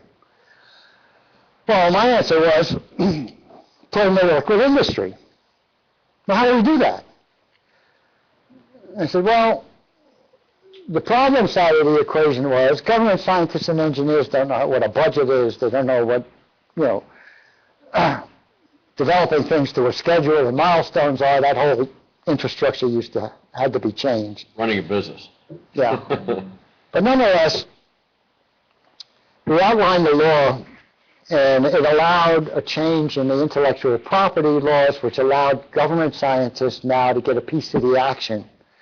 That, by definition, was extended in later expansions called the Cooperative Research and Development Act to allow university professors and even employees of a company to get sub-licensing and get a piece of the royalty stream that comes in. So overall, it's a good thing. The bad part of it was, in my opinion, as an operations guy, was that it became an intellectual property play.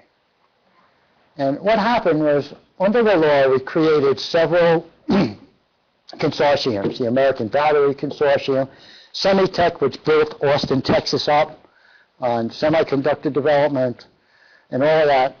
They were 501c companies, and at the heart of it, and the law said you had to take your IP and put it out for everybody to see. Then university tech transfer offices were set up everywhere, and the universities started to become almost as bad as IBM was before they woke up. Don't tell anybody about this stuff. Okay, because I have a patent with one guy, which we think is going to revolutionize the world, so bury all the other stuff. That wasn't the intent of it, okay? So the lawyers took over for years. Now there's getting a little more sanity into the game, okay? But it was very disappointing as far as that whole...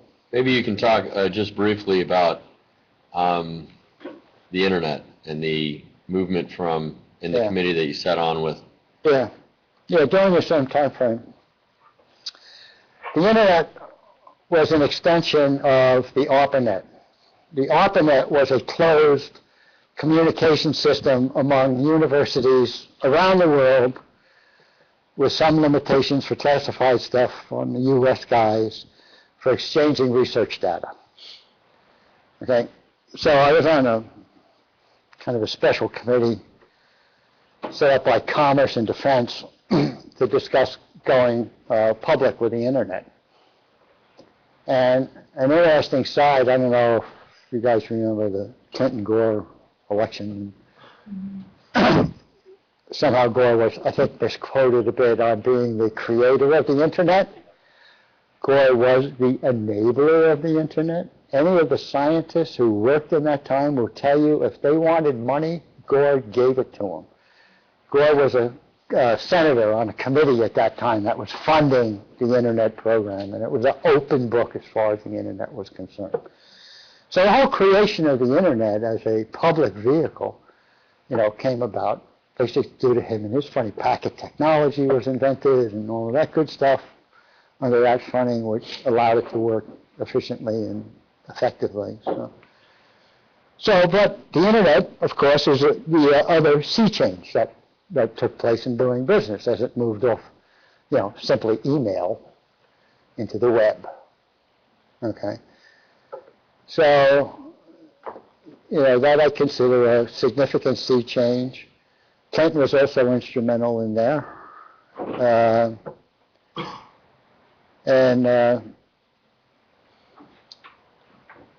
It's really interesting, too, in terms of today's problem. Clinton was a pretty progressive president and moved center and confused Congress and was the last president to get anything done, okay, basically, from my myopic view, I guess. But he also did some bad things. And Clinton is the one who fell under the pressure of Citibank under Sandy Weir, who was chairman of Citibank, to repeal the Glass-Steagall Act. Now, the Glass-Steagall Act was the act that prevented banks, from getting into insurance business, into investment banking, and all of that good stuff, and deviate from their charter as commercial banks. There was a China wall. There was a China wall that, in the crash of 1929, banks being able to do everything helped facilitate the crash. And because they were able to get into the investment banking, they were able to give you IPOs and then manage your, deposits at the same time, and they commingled those funds. Right. So and they overinvested. Okay. I mean, it happened in the real estate boom and when the resolution committee, or resolution TC, or RTC, Resolution Trust Corporation, government set up the bailout out. By the way, which had significant in Arizona player in that was the Bush brother, who was lately Jeb Bush. Jeb Bush was a big player in that whole credit union game. Okay, and Bush family made a lot of money off the whole thing. But, so Clinton signed Glass-Steagall, and later on, Basel III conference met and determined, Basel III is an international organization of finance ministers and bankers and all that, met, and they allowed banks to determine their own level of risk. So the quants were in heaven, and the computer modeling guys were in heaven. And now every bank could define its own level of risk and how much leverage would be involved, okay? And those, in my opinion, are the two key elements that led up to the crash in 2007. Okay, the leverage ratios on real estate properties, on CDMOs and asset-based securities and all of that, leverage ratios were 100 to 1. Okay, so when the crash started, it really wasn't because the real estate market crashed. From a policy point of view, I thought allowing everybody the opportunity to own their own home was a good thing. From an execution point of view, the banks just wrote checks for everybody without even clearing, not even following their own procedures. And even today, just yesterday, the Fed announced, and Obama announced, and asked the banks to lower their mortgage criteria. Again, his theory was there was overkill, and now it's too hard, and now it's underkill. Why do you suppose Clinton went for that? Why do you suppose he signed that Glass-Steagall Act? I think he may understand it. I mean, Tim's a bright guy. Yeah. But, mostly in international and things of that nature, and I can't figure it out. The times may have been just ripe for the argument, but it was really a two-person argument. It was Citibank and Lehman and a couple other guys. Is there really no benefit to giving banks, letting banks determine their own leverage ratio? That's a good point, and that's what Sandy Weil was arguing is we are our own bank. We should be able to determine our own, we have shareholders, we should be able to determine our own risk. But what he left out was the too big to fail theory. What happens if you fail? And that should have been the question that Clinton asked. Right. Who bails you out? Yeah, when was Resolution Trust? It was a Resolution Trust Company. No, when was it? Oh, it was late 80s. Pre or post? It was pre-Clinton. Pre-Clinton. Yeah. He should have known from looking at that you leave a bank to its own will, there are going to be excesses. Yeah. They were insured, though, by, what was the... FDIC? No, it's like the SPIC. The investment banks have SPIC, which is a self-contributory fund of the banks that make up that. But it's a different acronym for when the credit unions did it, that led in. So, Jeb Bush had a lot of credit unions in Texas and stuff like that led into that misbehavior. But it should have been a harbinger of what can happen to Clinton, and I just don't know why, okay? So, anyway, when the bubble started to burst, it wasn't necessarily the housing, the substandard housing market that drove it. It was the awareness of the leverage that was put not only on the housing market, but the swaps market in general. The swaps was the bigger problem, okay, which is why we went with AIG and didn't let them fail, okay, because it was trillions of dollars. But it brought a general awareness of how these banks had this leverage factors all the way out there, 100 to 1 or 50 to 1 if they were a good bank, 100 to 1 if they were a big bank, okay? Because it's not going to fall where it fell. And one of the reasons it fell is a technology reason, okay? Things have trading has gotten so fast. Maybe it was me. In microseconds, a bubble can burst. And you can't control it.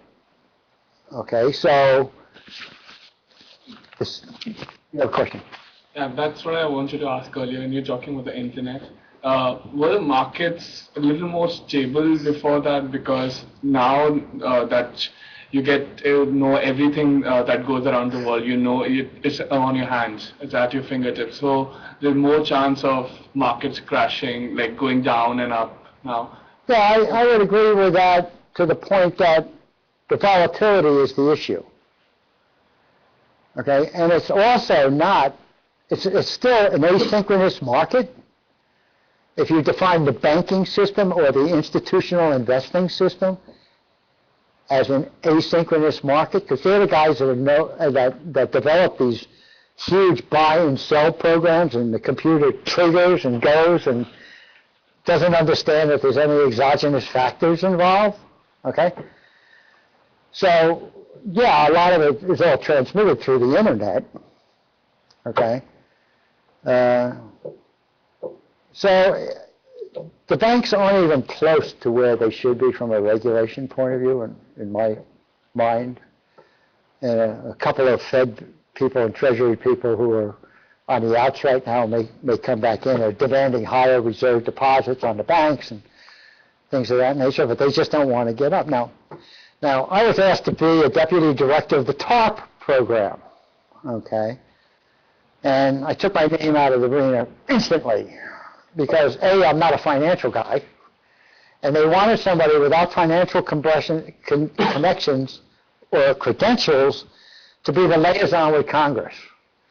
So it was set up as a deputy director position with a deputy director of operations.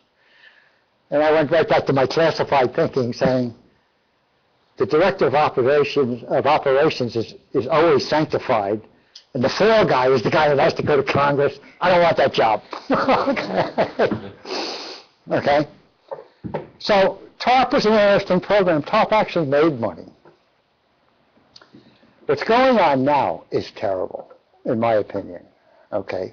Quantitative easing is the word. It's never worked in history, and it's not going to work here, in my opinion. Plus, the Fed allowed the banks to put deposits with the Fed, and they pay them 1%. Okay? Well, hell, they're paying you and me 0.5% per year. So they're making 0.5% just by overnighting their money to the Fed. They're not putting it into the investment stream. Okay? Now, quantitative easing, another issue. Billions and billions of dollars of Fed money called monetizing bonds. Whatever happens when you monetize a bond, your currency gets hurt. Okay? So my basic economics 101 is, who the hell's... Explain the monetizing bond. Well, monetizing means the Fed is buying the bonds. So they're paying money to buy a bond, so they're monetizing the bond. And they're restricting the capital that we have. Right. Plus they're non-tradable bonds. They're not even, it's just a piece of paper. It's like printing currency. I mean, you know, it allows them to print, it allows the Treasury to print currency. Or no, I'm sorry, it puts more money into it. What was it? Puts more money into the economy. Go ahead. Right, theoretically. But they're putting it into the banks, not into the economy, because the banks are sitting on money to beef up their balance sheets, and they're getting paid 1% for not spending it anyway by giving it to the Fed, okay, on the overnight rate, okay? The quantitative easing is the big problem. Quantitative easing, $85 billion a month, it's going to quantitative easing. Quantitative easing, theoretically, and always has in the past, has killed the value of your currency. Now, we're a global economy. So you and I mean, you walk into Walmart's and everything's made in China. So all that stuff's going to go up in price. So the consumer is the person who gets hurt with quantitative easing. The gamble is that the value of currency is a relative factor. So the dollar versus the yen, the dollar versus the renminbi, the dollar versus the pound, the dollar versus blah, blah, blah. So if our economy is healthier, the change in our currency value will still be better than the value of the other currency going down, so it will still be held as the world median of storage and exchange. Okay? That's the gamble. And it's a hell of a gamble. Because if other countries, due to this technological speed of transaction, started selling their euro dollars or their Chinese dollars, which are American currency invested overseas that the foreign countries held, and it came with any kind of rapidity, the system could not deal with the problem. So A, it hurts the consumer, and B, it can hurt the wealth of the nation. So, all these negative things about the Fed, would you prefer not having a Fed, or would you like to restrict what they can do? Or Okay, it's a good question. George Washington faced that. Jackson faced that question. They didn't want them. Obviously, Hamilton and Burr, that's what it was all about. And The system, you know, I would have no problem with blowing up the whole system, to be honest with you. Obviously, that would be a high-risk situation. I mean, our economy is so good at restructuring, I mean, why not? I mean, you know. You guys could do some farming for a little while, right? Yeah, well, Victory Gardens and all that good stuff. The only problem I really have with, the only thing I think we could not live without is the standard currency given by the Fed, the US dollar. That's one of the functions of the Fed that I've heard arguments for just getting rid of the Fed, but I don't want to go back to state notes and trading chickens. Getting rid of the Fed doesn't get rid of the currency. It decreases the borrowing capability, okay? The Fed's single prime objective is to control inflation, and they do that through buying or selling bonds, monetizing bonds or selling bonds, okay? And that's what the Fed does. The argument against the central bank was always the private interest getting too much power over Congress. Well, they already have it, and that should be blown up. You know, we need better lobbying rules and controls. And it's not only governance issues, it's we should know who's talking to whom. Okay? You're not going to get rid of lobbying, okay, but there should be more public disclosure. Now, some of it should not be disclosed. You know, certain, say, military lobbying that's going on. If it's classified, that's one issue. Energy is a problem. Cheney ran into all kinds of problems when he was trying to determine energy policy, and I'm nowhere even close to a Cheney supporter. He and I, in fact, he was the guy I fought with stealth against. He was head of Defense Department at the time. I'll be right there. But the administration needs to have also a private forum, but they certainly should not listen to him, like Eisenhower said, beware of what, in this case, the industrial and military industrial community, but beware of what they're telling you. There are three big lobbies: banking, insurance, and military, and energy. Four. They own the country. So you got to be careful who you listen to, and you're not going to get the best guy. If I may just shove a little. Here's a question. If I may just shove a little bit of light on the Federal Reserve, they have been in and out of favor depending on the economy. So right now, we're coming out of a black swan. They're the GOAT. In a few years, they may be the hero. So I wouldn't put too much emphasis on them being the devil, which we hear a lot of. They're a private corporation or they're private entity, and it's against the Constitution and whatnot.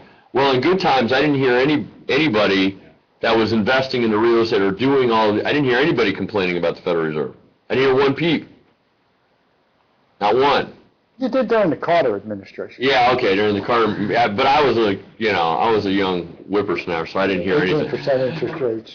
Yeah, but just put that in the context of 2004, 2005, 2006. Did anybody complain? Did anybody hear anybody complaining about? No. Greenspan was a hero. Yeah, Greenspan was here, and now it's, wait a minute, should we get rid of the Federal Reserve completely and go back to a gold standard because they are somehow an evil entity that is private? In 3 years, it may be there'll be a new devil that we're going to attack. So just put it in context. I mean, you can have your opinion, but again, what was that opinion in 2004? The Fed's not all bad if they stick to their charter and they don't favor a particular interest.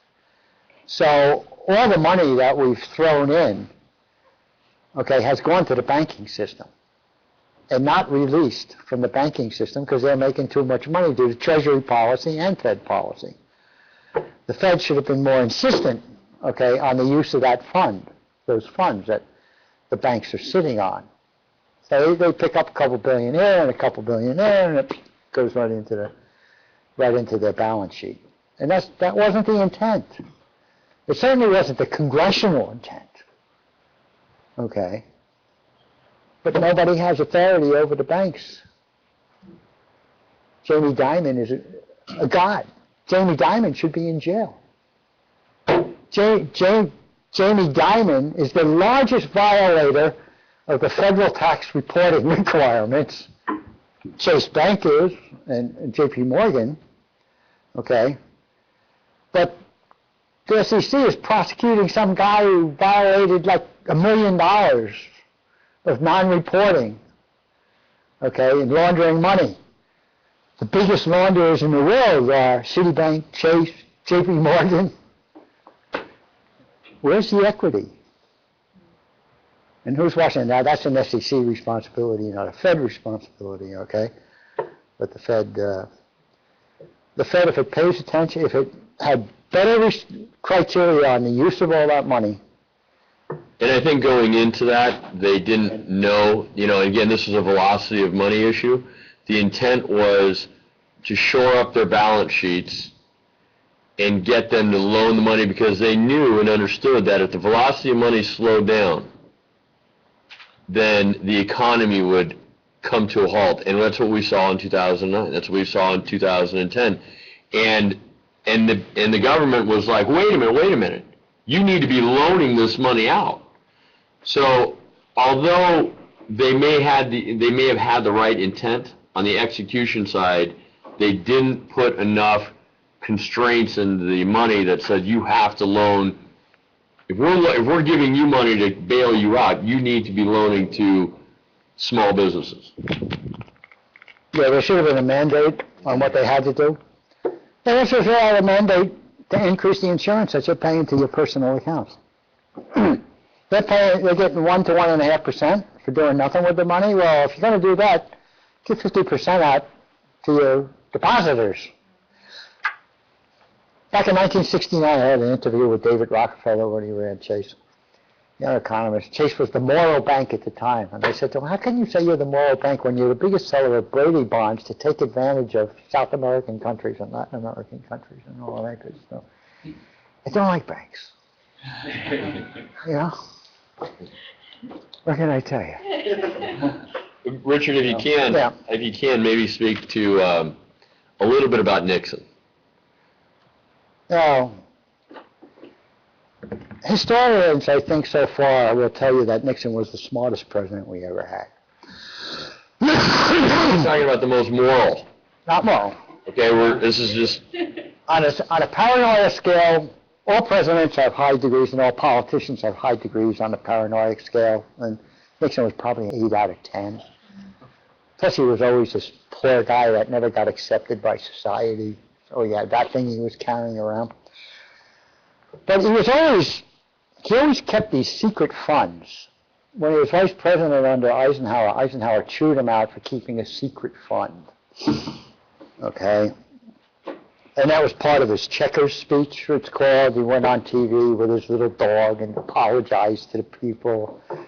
And that little checkers dog became a car ornament for years, okay? Bobblehead dog, But Nixon was brilliant when it came to foreign affairs. I mean, he did a couple of things that will go down in the history books. One is he opened China. Okay, and he figured out how to do it and why to do it. It wasn't an economic play, it was a political play to take Russia out of the equation as a China-Russia team. Okay. The second thing he did was probably not going to be understood by many people until the history writers actually get on it, but he increased the power of the presidency by establishing the Office of Management and Budget. And the Office of Management and Budget centralized all government planning through the White House, which gave the president a lot of more power base. So you always have this issue, presidential power versus division of powers and all of that. That was a significant factor, what he did there, okay? And he really understood technology. He understood the Office of Science and Technology. He started that program, okay? But he got so hung up. Here he had a landslide polls on winning, and he still had to do Watergate. And I don't know if he was looking the other way, but the two big guys were Haldeman and Ehrlichman, and a guy named Coleman. The hell was his name? Coleson. Now, give you an idea how bad this got. Grumman was announced the winner of the Space Shuttle program by NASA headquarters after a competition, and our nemesis was Rockwell Aerospace, Rockwell Aviation. Okay? So we are elated. We announced the winner. Okay? That was on a Friday. On Monday morning, the White House announced that the winner was Rockwell. Okay, what happened? Nixon's personal attorney and lawyer, Chuck Colson, called the president of our company, a guy named Joe Gavin, and asked him how much money he was going to contribute to the Nixon Watergate fund. And that's all under the table money. Okay, and our president said 0. The next morning, Rockwell made the contribution, and they got the project. It was a multi-billion-dollar project. I always admired our president for having the ethics to say no.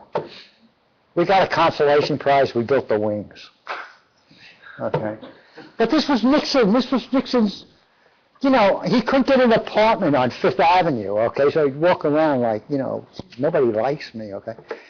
The other bad side of Nixon was in the McCarthy era.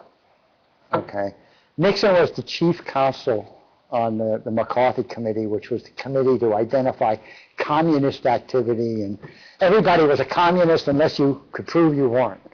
And it's a very dark side of our democratization process. So, like I said, every president has a good and a bad. And history kind of distorts the good and doesn't talk about the bad, or doesn't have a deep enough understanding of what some of the so-called unknown presidents have done that were of significant value. So it's a question of where you can get the money, where you can sell the most books, where you're going to get the most academic standing. You know, it's all those kind of issues, you know. So history's fascinating. You should all understand history because it repeats itself. You had a question. Did you forget it or? Yeah. It was about monetizing the funds. So basically, what gets the government or the FDI in a situation where they have to actually do that, monetizing the bonds? Because you just mentioned about the cons of it. So well, it's the means of transfer, giving the money to the banks. Is there a particular situation, or they can like just do it if the market is stable or if the market under pressure? Is there any special situation where they actually indulge in doing that? Well, all countries do it when they have a funding problem. Okay. And like I said, you can trace the failure of most governments in history to debasement of their currency. Okay. It's another issue nobody ever really talks about in history books, but it goes back to the Romans, and it goes all the way back to Sumerian cities 2,000 years ago, okay? Trade, currency, debasement of the currency. Rome's problem was superinflation, debasement of the currency through the inflation process, the inability through no more capability to expand, to increase revenues into Rome, and the rise of social protesting. Okay, and Rome couldn't handle it. And how does the debasing of a currency help the economy? It doesn't help the economy. It hurts the economy. I think what's going on, I think the risk that the Federal Reserve is taking now is one where they're saying we are the standard in the world right now. We can continue to lower our interest rates primarily because of Europe and the pigs, Portugal, Italy, Greece, Spain. And the problems that they're having, the weight is bringing down the euro against the dollar. They're lowering the rates. It's a gamble, it's a risk.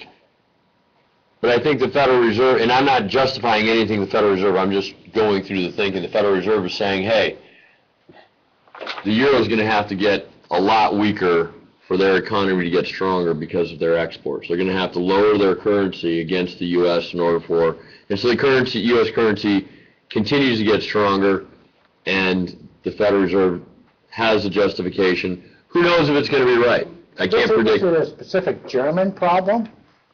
Germany is the biggest exporter in the EAC, the European Union. They want a low euro, okay? But what their banking system is going to be going through, which is what we went through, and by the way, the European banking system is so much bigger in relative measurement than ours, so their problems are going to be exaggerated before they figure a way out of it. Okay? They need the money to put back into the banks that they didn't learn from Ireland, who turned itself around. Okay. So you got Germany arguing for a low exchange rate and monetization that's going to be required that will, lower that rate. But they don't have any means of raising the capital.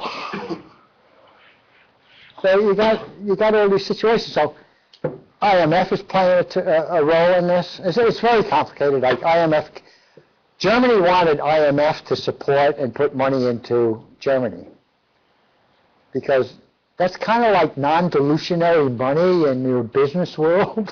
Okay. Because IMF, wherever it has, like in third world countries, it's introducing of its monetary to maintain economies. I think it has, even in South America, I think it has failed. It is the drug dealer, the IMF, in my opinion, of the world. I mean, the IMF puts you on loans, third world countries that you can't pay back. Pay back, yeah. And you've seen that numerous times. But the intent is to get them on the right track, and then when they can't repay the loan, they restructure the debt yet again. It's also fraught with political bias. There's a great the U.S. government, in many cases, likes that. And so do other governments, because third world countries can be exploited. Right. They made an investment in Indonesia when President Sukarno was over there. Now, President Sukarno was a slumdog anyway. Okay, but the IMF, before they gave him the money, they said, we'll give you the money, but we want you to build this road, okay, this asphalt road, because our thesis is if you build the road, the agricultural goods that were built, that are grown outside the city will have a quick transportation into the city and it will benefit everybody in the long run. And they didn't want to build the road. We said, well, if you don't build the road, we're not going to give you the money. Well, then he doesn't get his rip-off piece to go into his private treasury. So, okay, we'll build the road. So IMF is all happy. We build the road.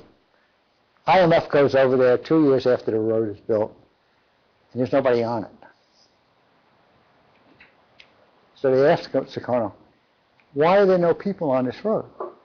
He said, well, if you remember, I didn't want to build the road, but there aren't people on the road because it's an asphalt road, and it's 120 degrees and nobody has shoes. Okay? Yeah. You done? Yeah, thank you. Okay. Do you favor the idea of a joint currency like the euro, even though the members have different goals and want to do different things with the currency, like Greece needing to be bailed out and Germany wanting lower rate? Do you think it's a better system with individual countries having their own, or do you support the euro? Well, I like the euro when it was 70 cents. It's when I went to Europe. But okay, not the. There's two answers to your question. One's economics, one's politics. Do the politics one first, because I think that'll.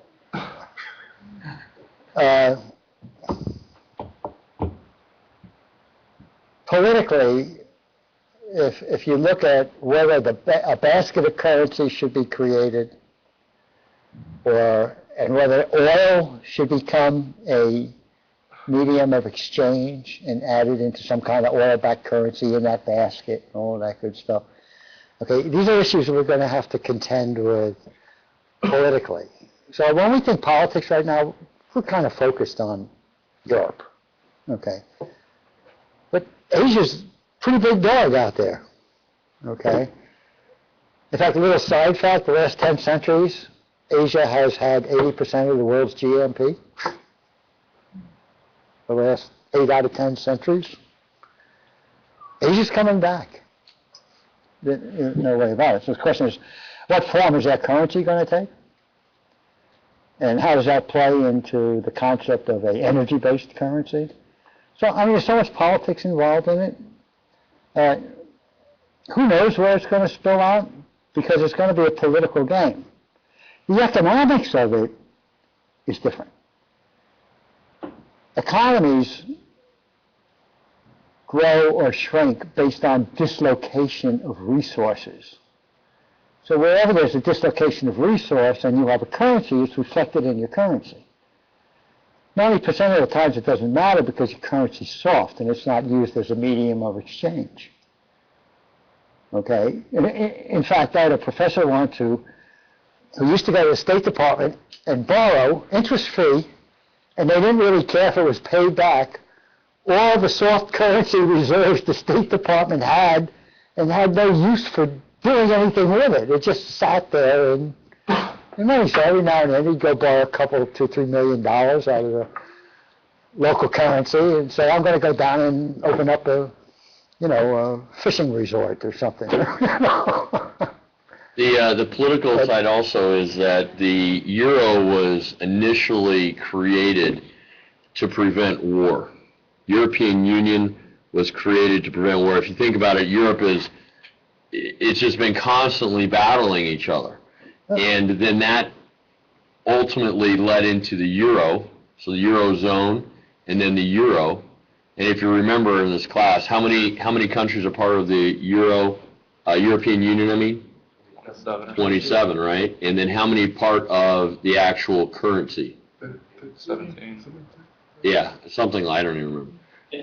But nonetheless, you were supposed to remember. Yeah, but nonetheless, it's the European Union was created to prevent war, and then that melding of the economies then manifests itself in the euro. And so it's not so much should we, should they all be the same? Should they all have their own independent currency? It's, well, why was it created in the first place? It's a political structure. And the economic structure of the Union is marginal at best. Okay? There were some early criteria about debt levels within your nation, but they were unenforced. Italy, Greece, just good reporting was not even there. But it didn't really matter because there was no enforcement mechanism. There's actually, to go back to one of your other questions, there's no central bank in Europe. And they can't print their own money. Okay? Where does the euro come from then? Hmm? Where does the euro get generated if it can't be printed by any of the countries? There has to be agreement with all the other countries as to how much to print. There's nobody directly responsibility for controlling the economics of that union. So that's why there's all kinds of basically it's political. There's all kinds of issues on voting and sovereignty and, giving up levels of affairs. Why Britain never joined. England never joined. Okay. So, the fate of the union is a questionable issue. I think we spend too much political capital on it, discussing things that are unknown or not quantifiable at this point in time, because we're having a hard enough trouble understanding our own economy, much less theirs in a completely different structure. So, anyway,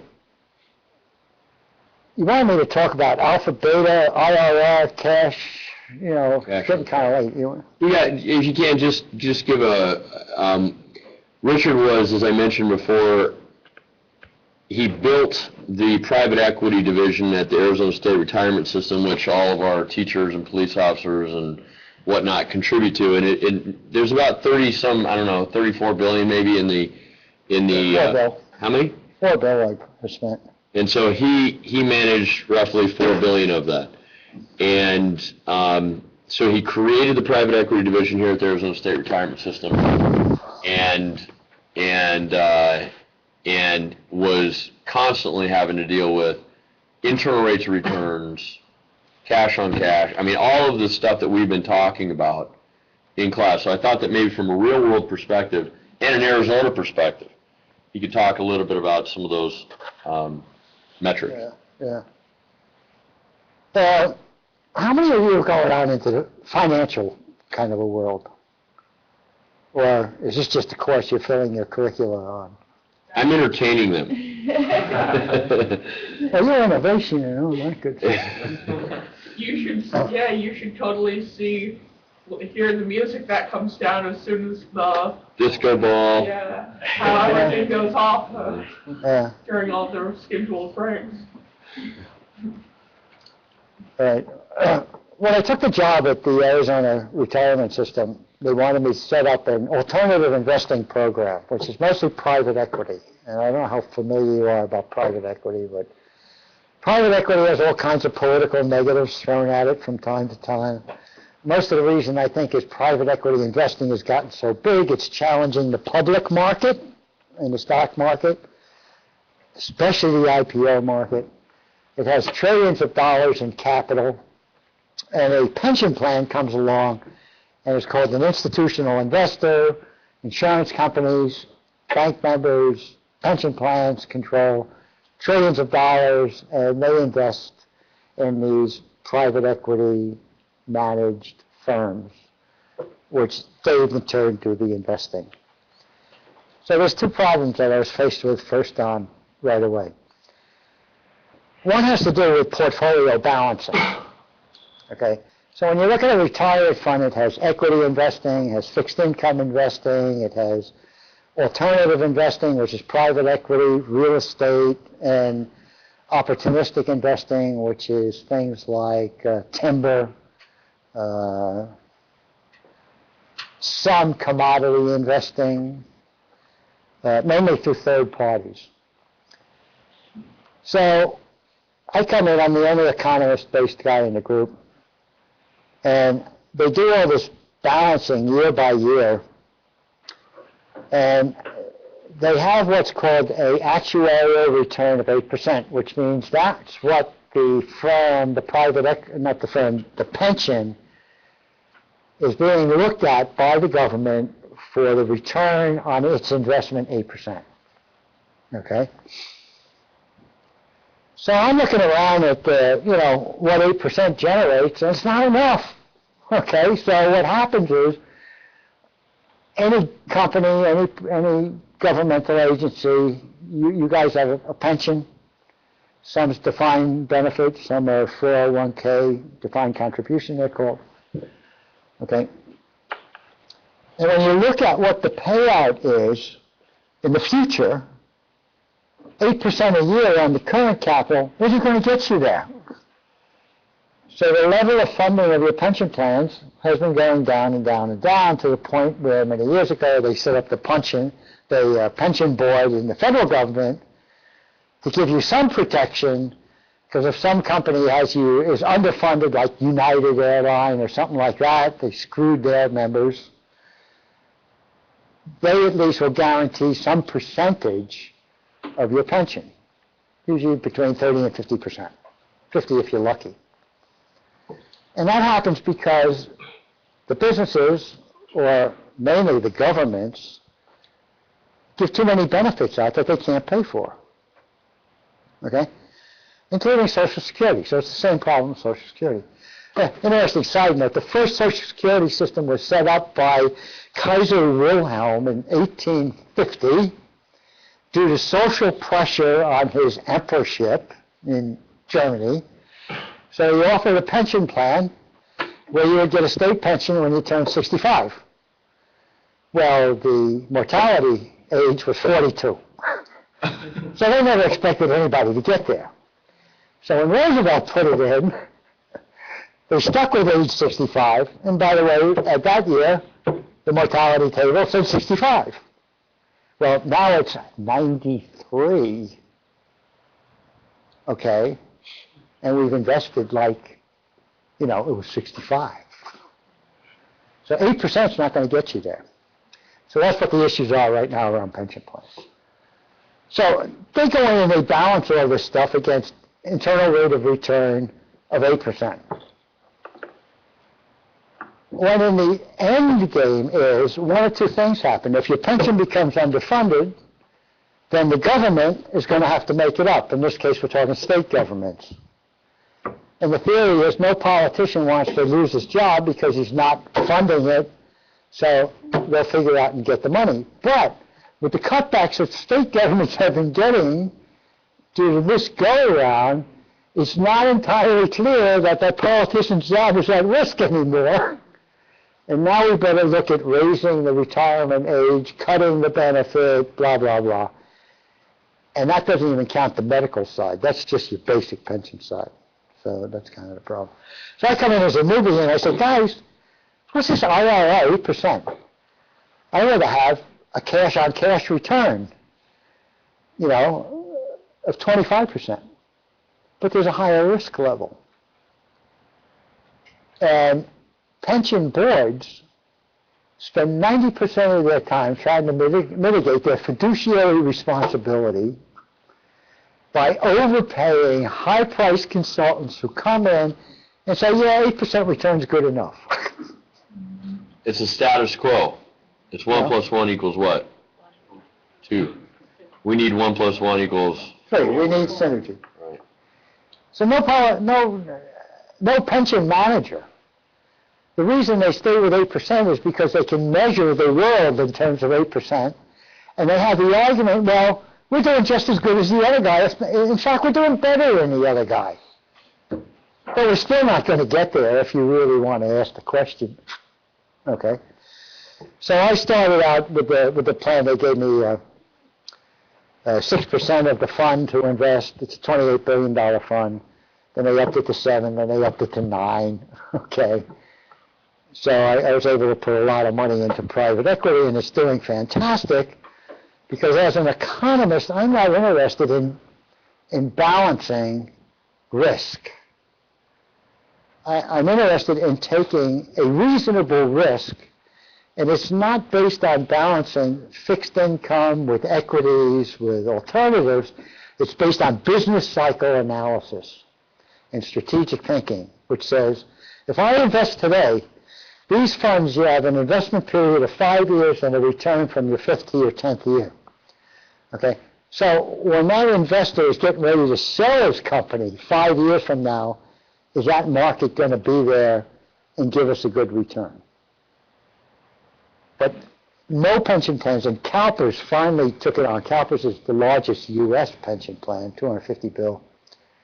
Okay, finally took it on to do cycling studies by industrial sector to determine where to invest. But nobody else is doing that because they're politically protected by not doing it.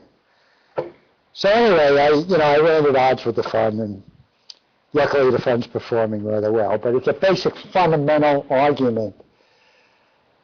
The other reason for long-term investing is it gives you a return when you need the return. Okay, so as your pension base builds in people, I don't need it right now. One of the problems with the 2007 crash when Bear Stearns went and then Lehman, in between that, I went to the fund and I said, you know what? We have $6 billion in cash laying around, and the fund was worth $28 billion. I said, A, you should start selling all your equities off, and B, you ought to start taking all that equity and throwing it into cash. He said, well, we got $6 billion now. Pension plans don't look at cash as an asset. They look at it as a means for making investment, but not an asset. Had they taken just half of our loss, and during that period, in 1 year, we went from 28 billion to 14 billion. Okay? Had they sold off Wait, what their date was equities- that? October. October 2008. Had they sold off,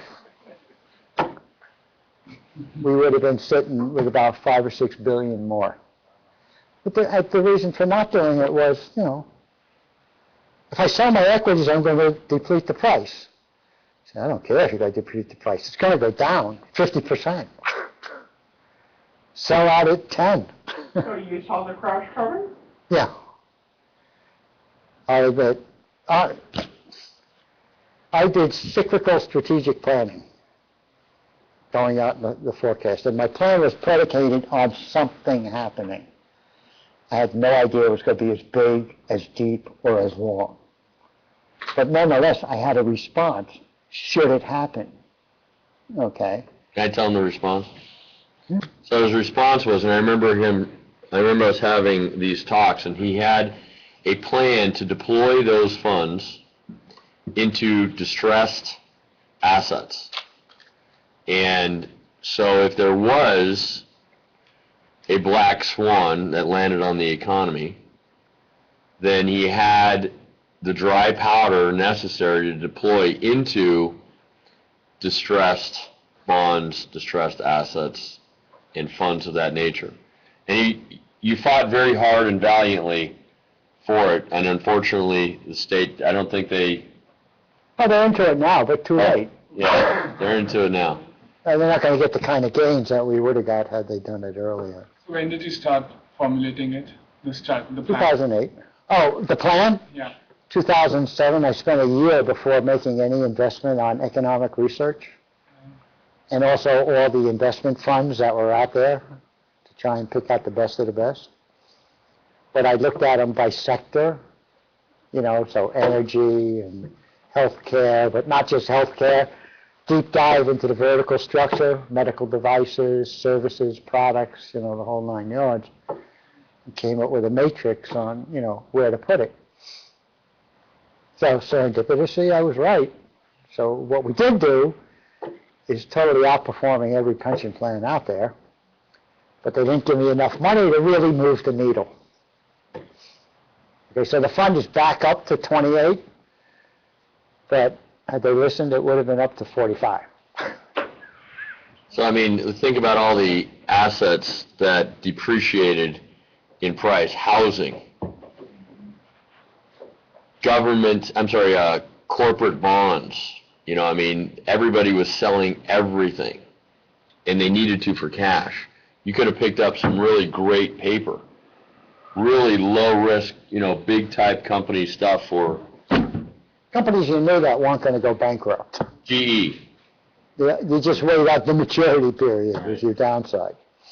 So correct me if I'm wrong here, but from what I'm understanding from the plan that you developed and proposed, had they sold off the equities when you suggested, they would have had enough dry powder, as Aaron said, to reinvest back into the market at its low point.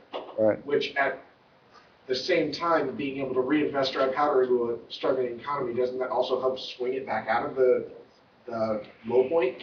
Yeah. You never try and guess the low point or the high point. Everybody's always wrong when they're playing for the low point or the high point. Because consultants get paid to tell you the status quo. If you go beyond, if you are an outlier, if you, and this is why when we were talking about your own personal financial management, you doing it yourself. If you go, if you go beyond what everyone else is doing, which is contrarian thinking, and it goes wrong, you're going to be crucified.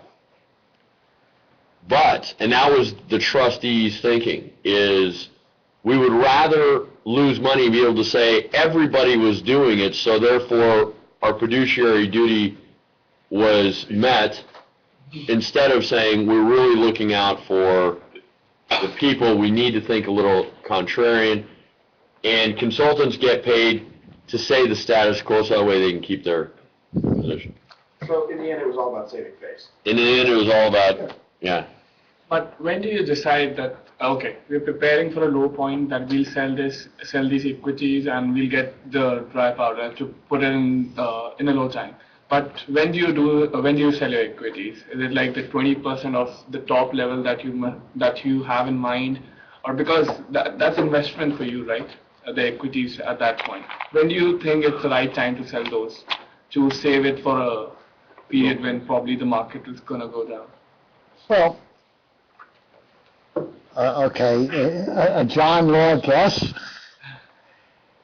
Look, when I saw Bear go, and I knew Lehman was next, and I saw the government policies that were mandating to let Bear go and to let Lehman go, you could start projecting really quickly in your mind the economic consequences of that.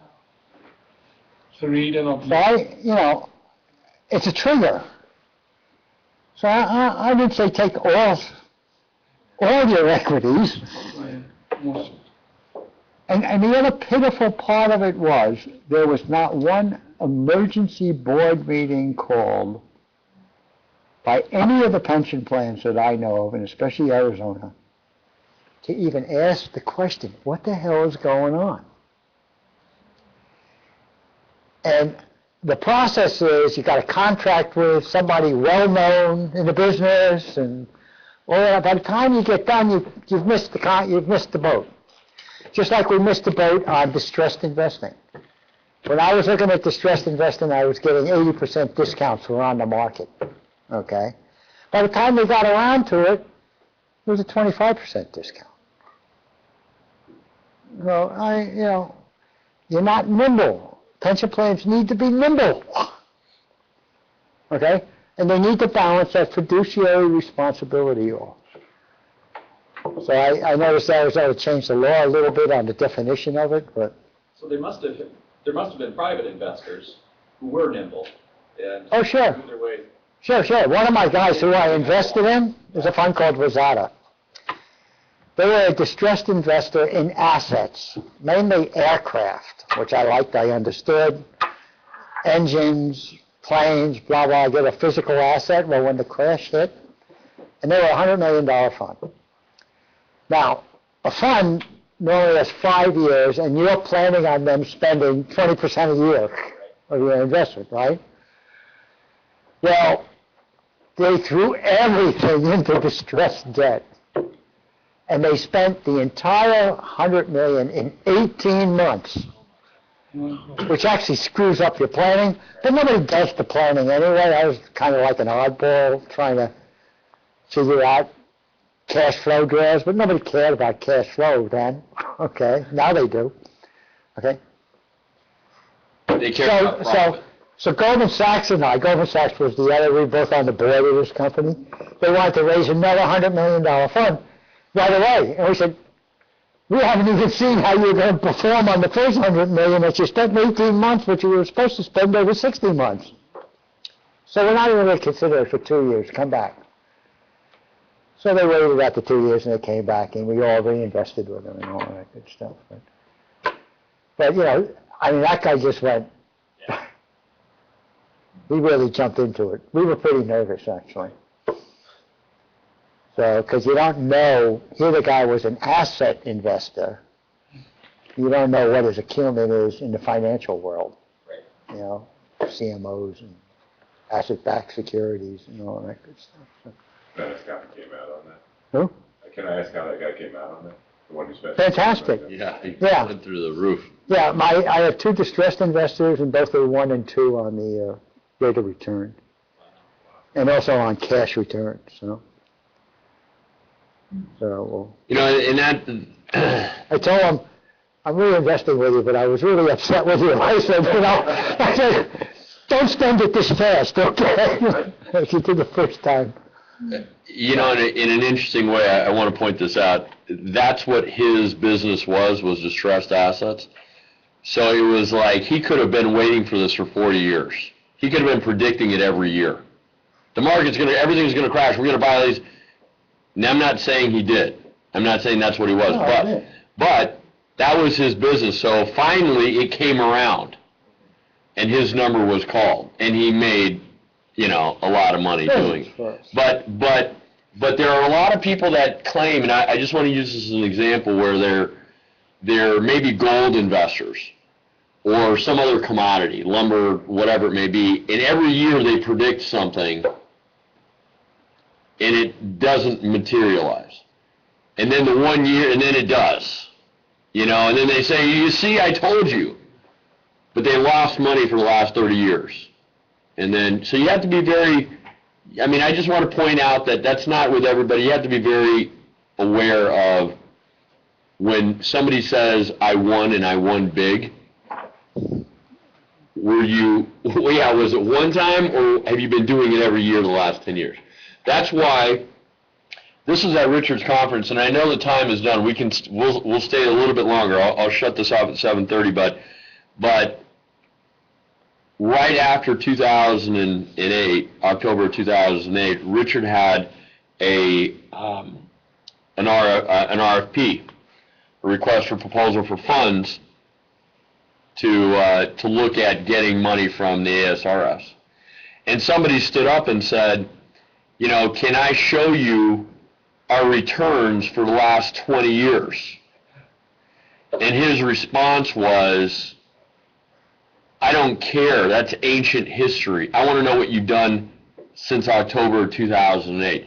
Because everybody made money. October 2008 was a game changer for everyone. So it doesn't matter if you made $1 billion in 2007. What have you done since 2008? Because the economy, effectively, when a black swan lands on it, the economy effectively completely changes. How have you done since October 2008?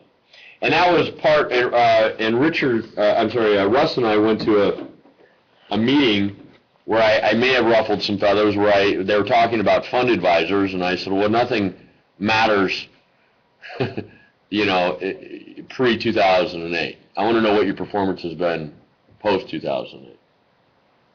Their feathers needed to be ruffled. Well, I haven't been invited back, but...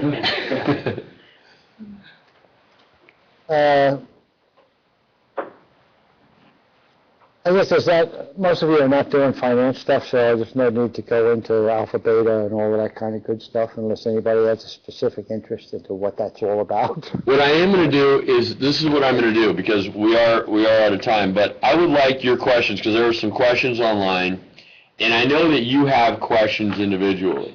What I'd like to do is have you write your questions down, and this is really my trick to get Richard to come back, and then we do go over a Q&A where we just have a conversation. So if you would, this would be a great way for me to pull more of his time away. If you could write your questions down that you have, and then I can go back to him and say, hey, I've got 30 questions here. You need to come back in a few weeks. And if you think it's valuable, and I think it's tremendously valuable for us, but would you be open to that, Richard? Yeah. No pressure. Yeah. Well, Richard, do you want to finish up? I just wanted, I don't know if you all have the page that went out, but really take a look at personal wealth development. There's some interesting tricks. It worked very well for me. As you enter your career paths, try to get used to saving or investing. And my trick was every time I got a raise, 50% of it went to savings before I got used to spending it.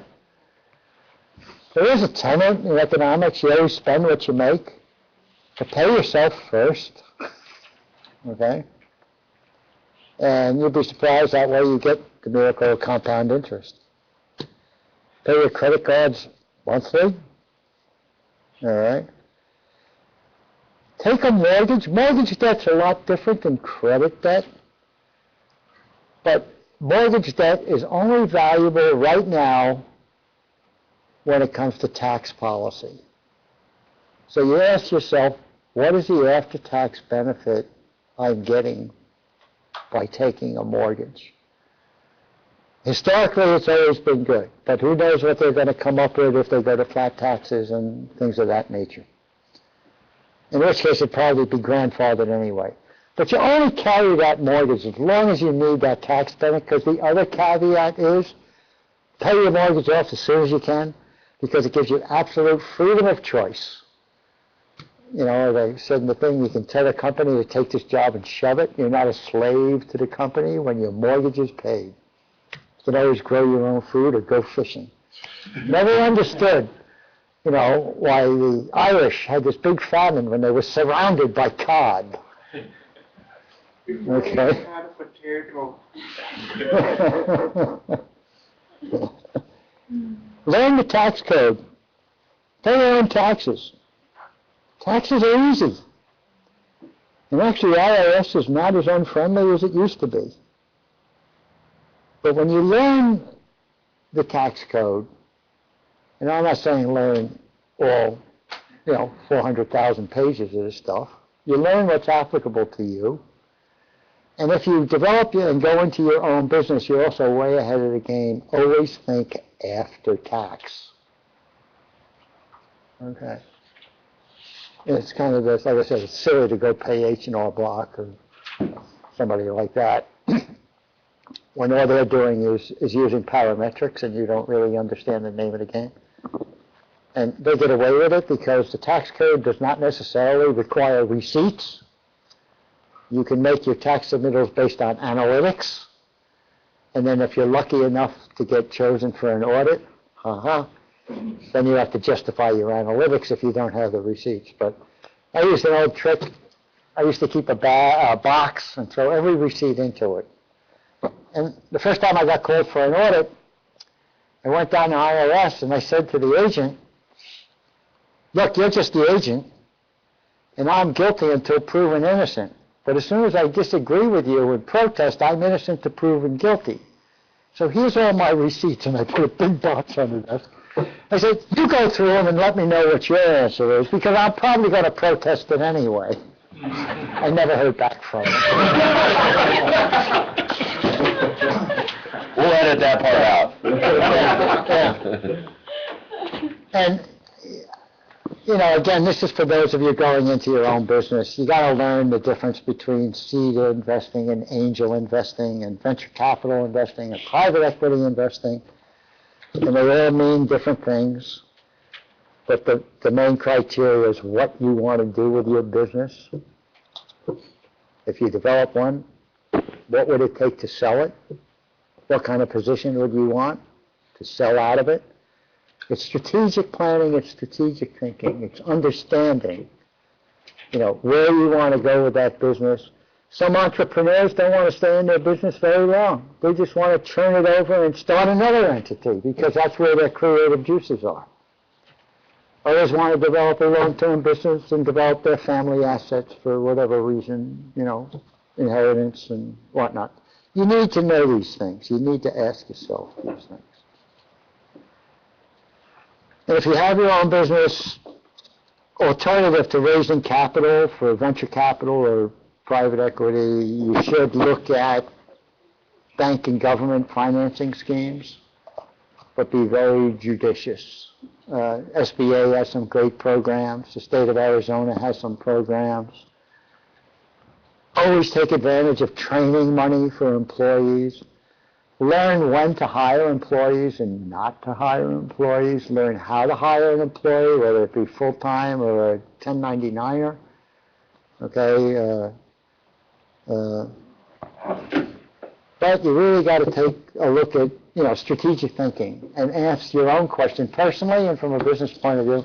Where do you want to be in 15 years from now?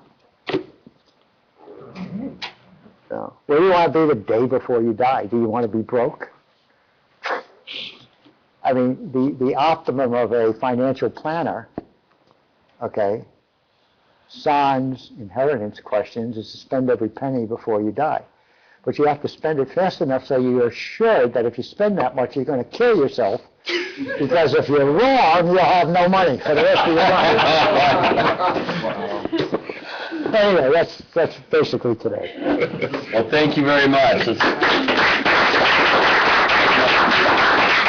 will have him back if we can come up with some questions for him and some meaningful questions.